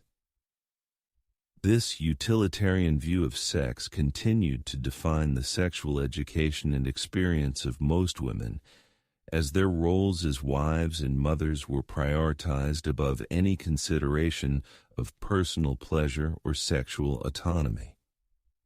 However, even in this restrictive environment, women did manage to find moments of resistance and autonomy. The development of folk knowledge, especially regarding fertility control and reproductive health, was one of the most significant forms of sexual agency that women exercised. Women in rural areas or lower social classes where access to formal education was limited had to rely on the knowledge passed down from one generation of women to the next. Midwives, herbalists, and older women in the community became the de facto sources of knowledge about women's bodies, and many of these women had a deep understanding of fertility, childbirth, and even in methods of contraception. These informal networks of knowledge allowed women to navigate their sexual lives with some degree of control, even if this control was not always acknowledged by the church or legal systems. What is especially important to recognize is that these small acts of resistance were not isolated to rural areas or lower classes. The rise of literature, particularly among the nobility, provided a cultural space for women to express and understand their sexuality in ways that weren't solely tied to reproduction. In works of poetry, romance, and chivalric literature, women were often depicted as objects of desire, but also as powerful figures who could inspire devotion, longing, and sometimes rebellion. These representations allowed women, especially those in the upper classes, to imagine their sexualities in more complex ways that, while idealized and distant from the reality of their daily lives, suggested that women's sexual identities could be more than mere vessels for procreation. Looking back on the sexual education of medieval women, it's clear that while many aspects of their sexual lives were dominated by duty, repression, and control, there were subtle ways in which women asserted their agency. Whether through the clandestine transmission of reproductive knowledge, the spiritualized expressions of sexuality and religious life, or the idealized portrayals of female sexual power in literature, medieval women were not just passive victims of their time. Instead, they found ways to navigate the constraints placed upon them, carving out moments of personal autonomy, expression, and desire. These moments, though often hidden beneath the surface of history, laid the groundwork for the shifts in understanding women's sexuality that would come in later periods. While much of the medieval period was about silence, repression, and conformity, the acts of defiance, both large and small, reflect the deep human drive for autonomy, intimacy, and connection, forces that could never be fully suppressed, even by the most oppressive systems. As we move toward a broader reflection on the legacy of medieval women's sexual education and their lived experiences, it is crucial to recognize the long-term implications of the medieval framework. The narratives of control, repression, and survival that defined the medieval sexual lives of women would not simply disappear with the end of the period. Instead, the lessons learned, or rather the lessons that were forced upon women, would have lasting consequences, contributing to the shaping of sexual norms and gender roles for centuries to come. The medieval understanding of female sexuality set the foundation for how women would later be taught about their bodies and desires in influencing both the intellectual and cultural shifts of the Renaissance and beyond. The medieval period's repressive attitudes toward female sexuality were in many ways deeply ingrained into the broader cultural and religious fabric. In many parts of Europe, the fear of female sexual desire persisted well into the modern era. Women were expected to conform to strict codes of behavior defined by the religious morality and societal norms. The association of female sexuality with sin, temptation, and moral corruption was so entrenched that it continued to shape attitudes toward women and their sexual autonomy long after the medieval period. It was not until later periods such as the Enlightenment and the rise of modern feminism that many of these ideas began to be seriously challenged.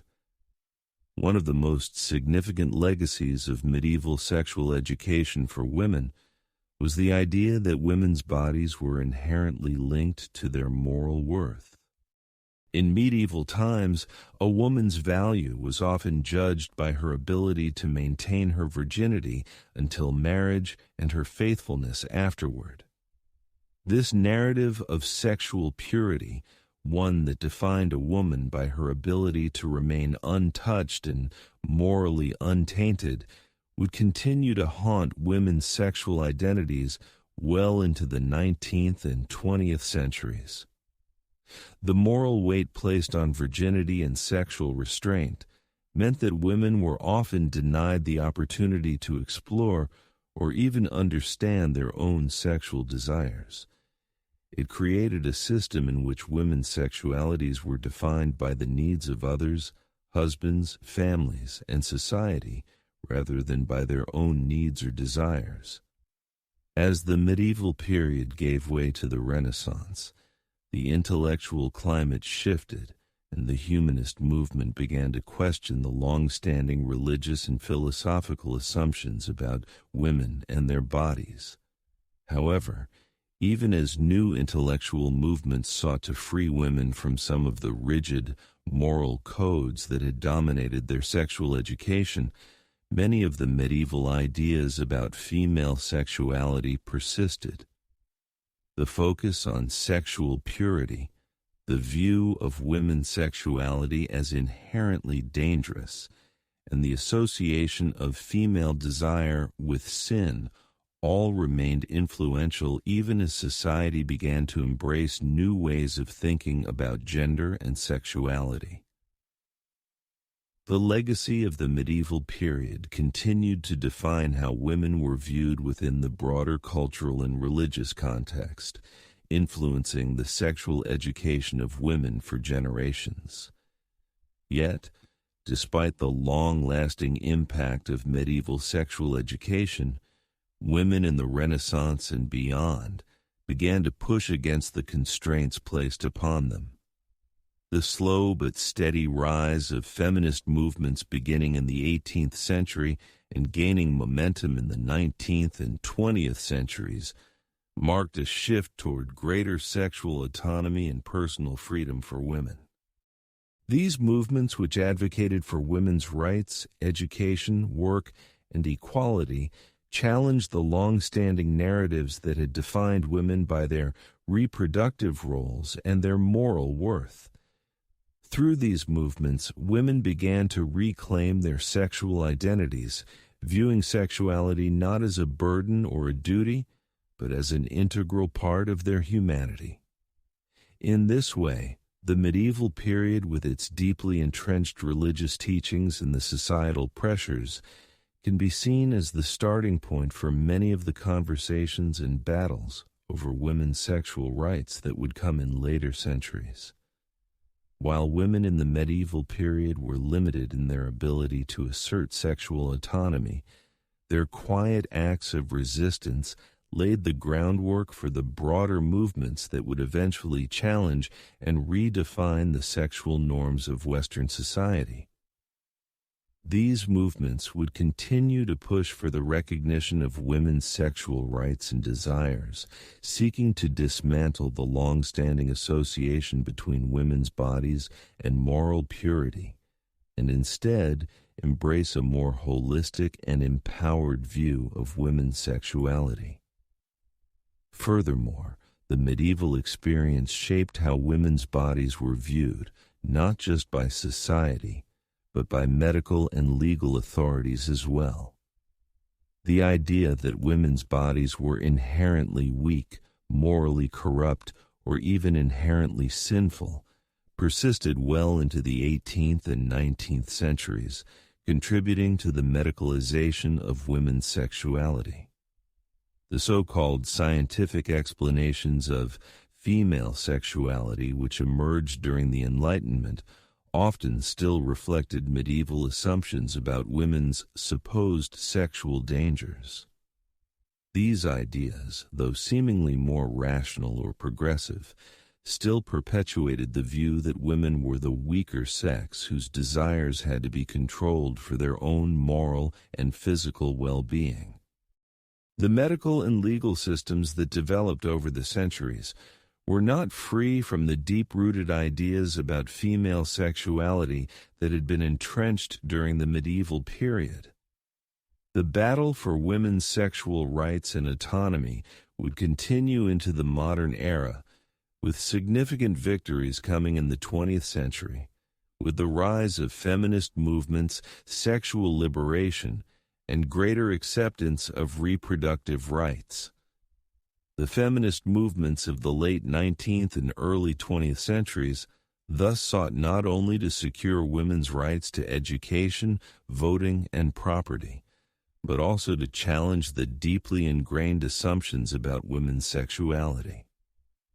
These movements worked to dismantle the notion that women's worth was tied to their ability to remain sexually pure, and instead advocated for a vision of sexual freedom that included consent, pleasure, and bodily autonomy.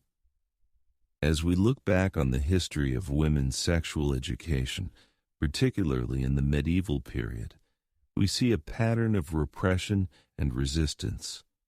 Though women in medieval Europe were often subjected to the strictest social and religious codes, they managed to find ways to navigate these rules, express their desires, and assert their agency in quiet yet powerful ways. From the mysticism of religious women to the informal networks of knowledge shared between mothers, daughters, and midwives, women in medieval society were far from passive. Even in a world that sought to control and suppress their sexual lives, they found ways to challenge the system, carve out moments of autonomy, and contribute to a broader, though still emerging conversation about sexual freedom and identity. As we reflect on the broader legacy of medieval women's sexual education, we must acknowledge that their struggles and subtle resistances laid an important foundation for the future development of sexual autonomy and women's rights. The lessons that medieval women learned about their bodies, sexual roles, and desires were not erased after the Middle Ages ended. Instead, they were carried into the Renaissance, the Enlightenment, and beyond, integral to the larger historical narrative of how women's bodies and sexualities would be shaped over time. Even though the medieval period was characterized by repression and rigid control, it also provided the early groundwork for the eventual rise of feminist movements and the broader sexual liberation movements that would challenge centuries of cultural and religious repression.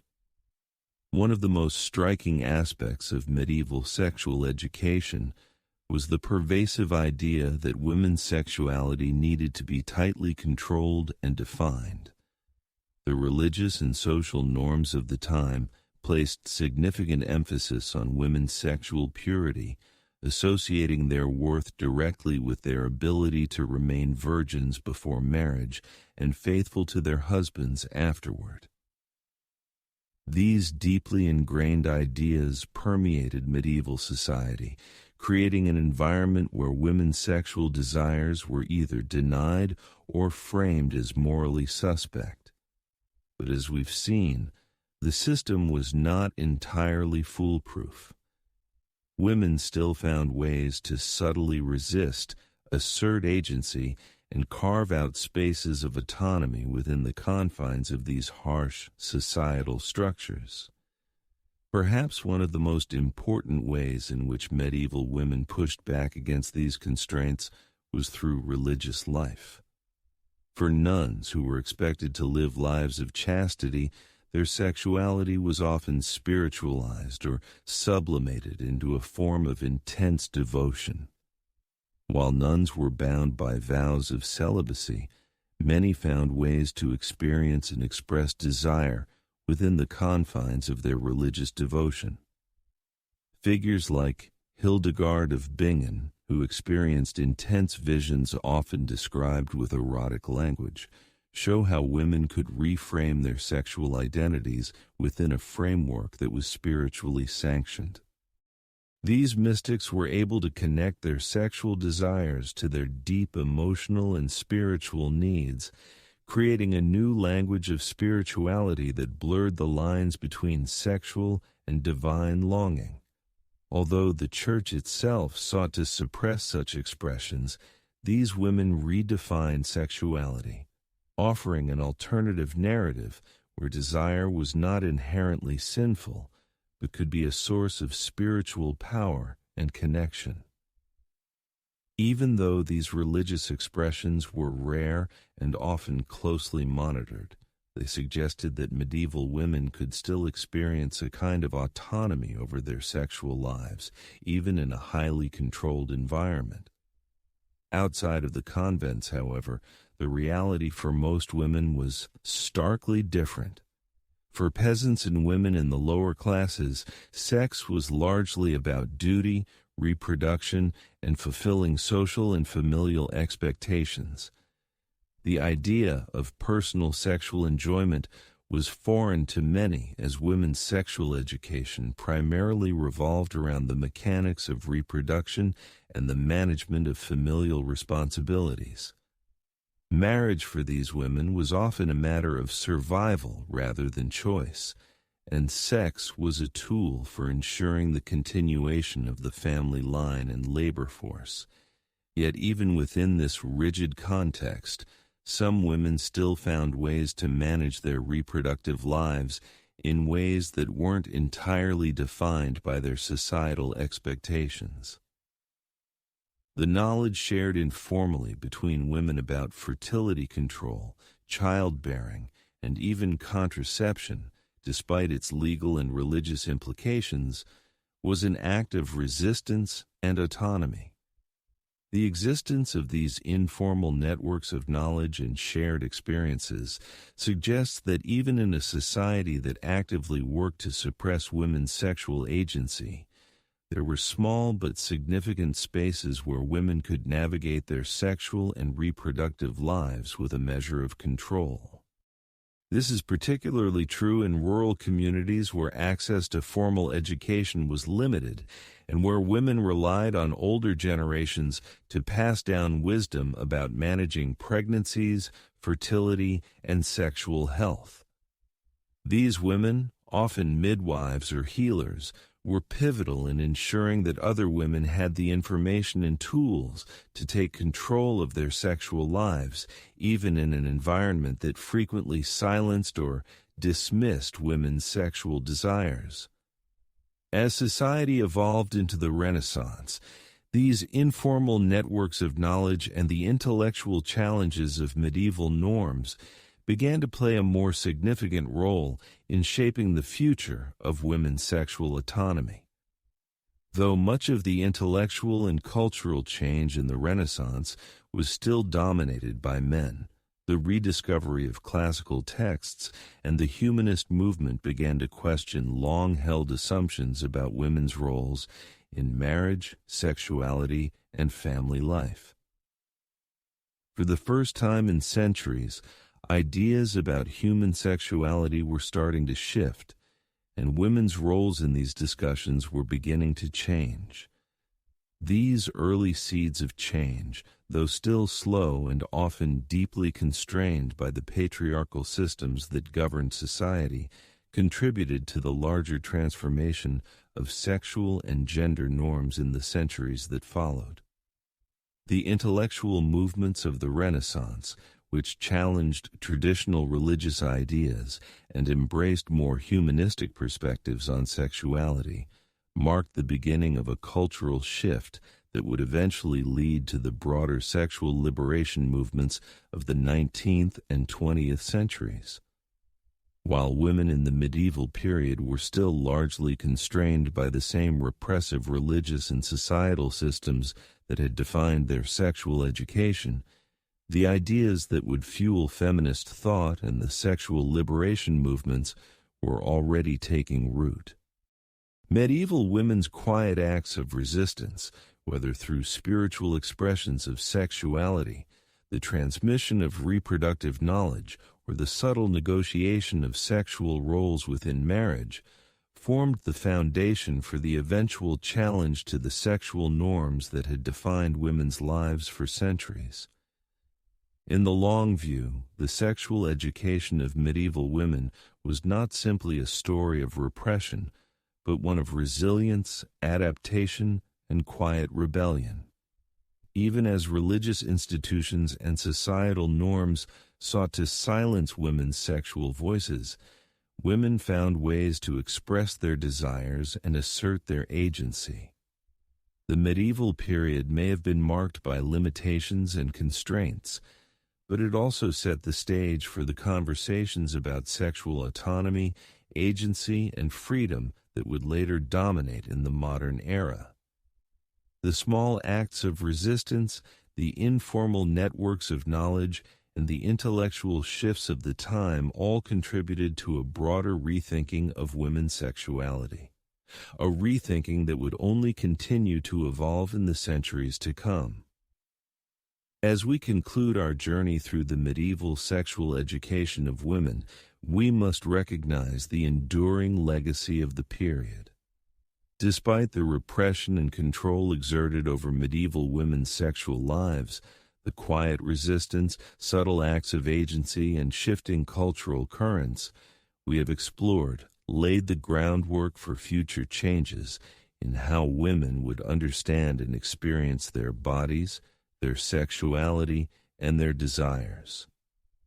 The medieval period may have been characterized by rigid social and religious norms that sought to control female sexuality. But within these constraints, women still found ways to assert their identities and navigate the complex web of duty, desire, and repression that defined their lives. The legacy of medieval women's sexual education is not only found in the intellectual and cultural changes of the Renaissance, but also in the legal and social shifts that would take place over the following centuries.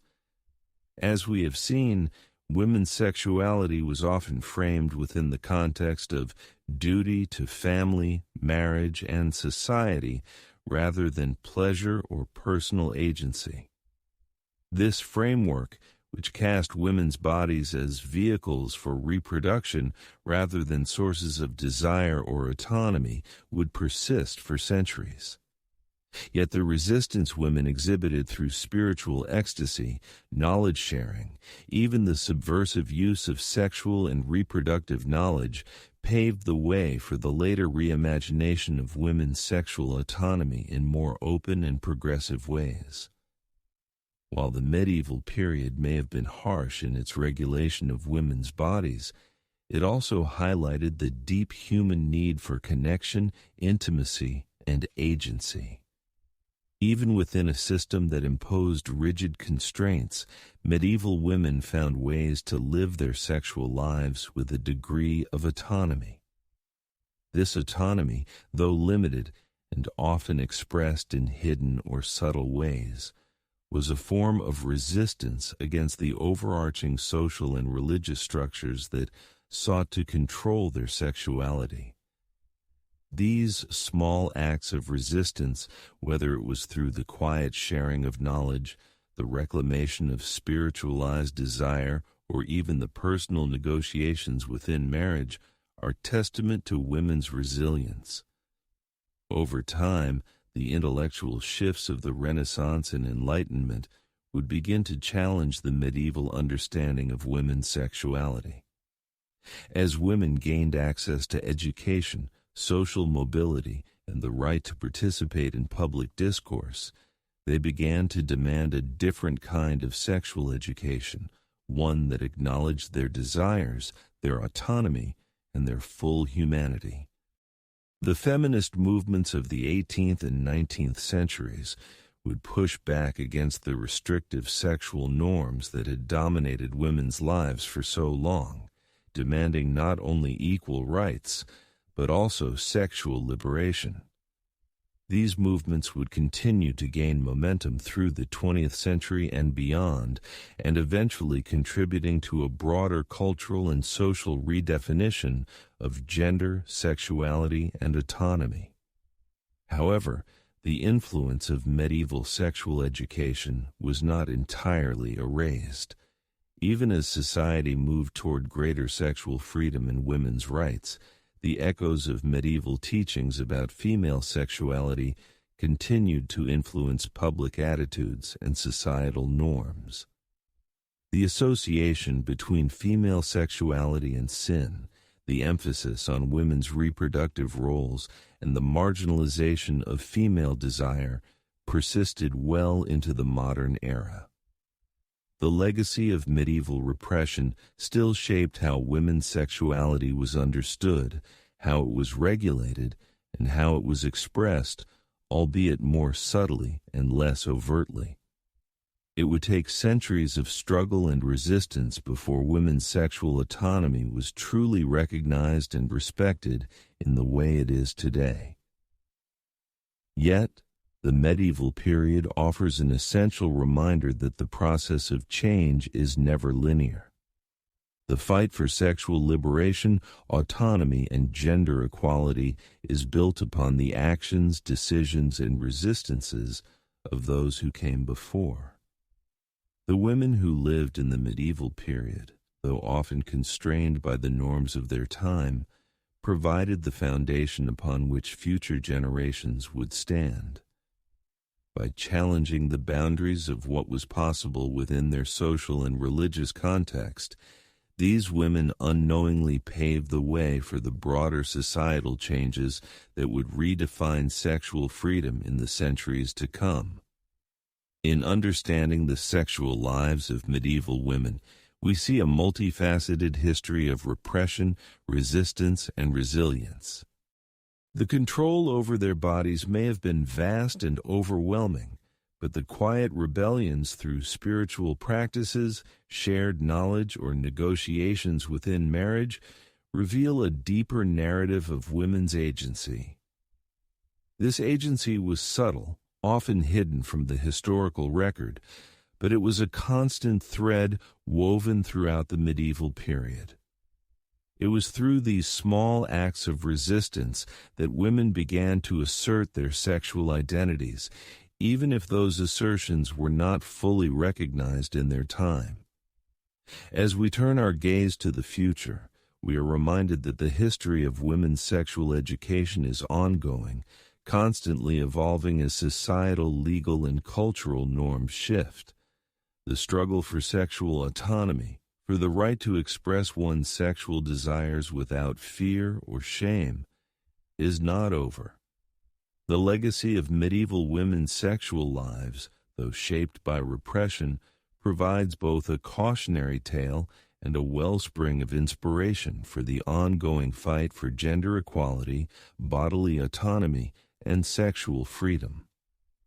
These women who navigated a world that sought to control their sexuality left behind a powerful legacy that continues to inspire those who seek to dismantle the barriers that restrict sexual autonomy today.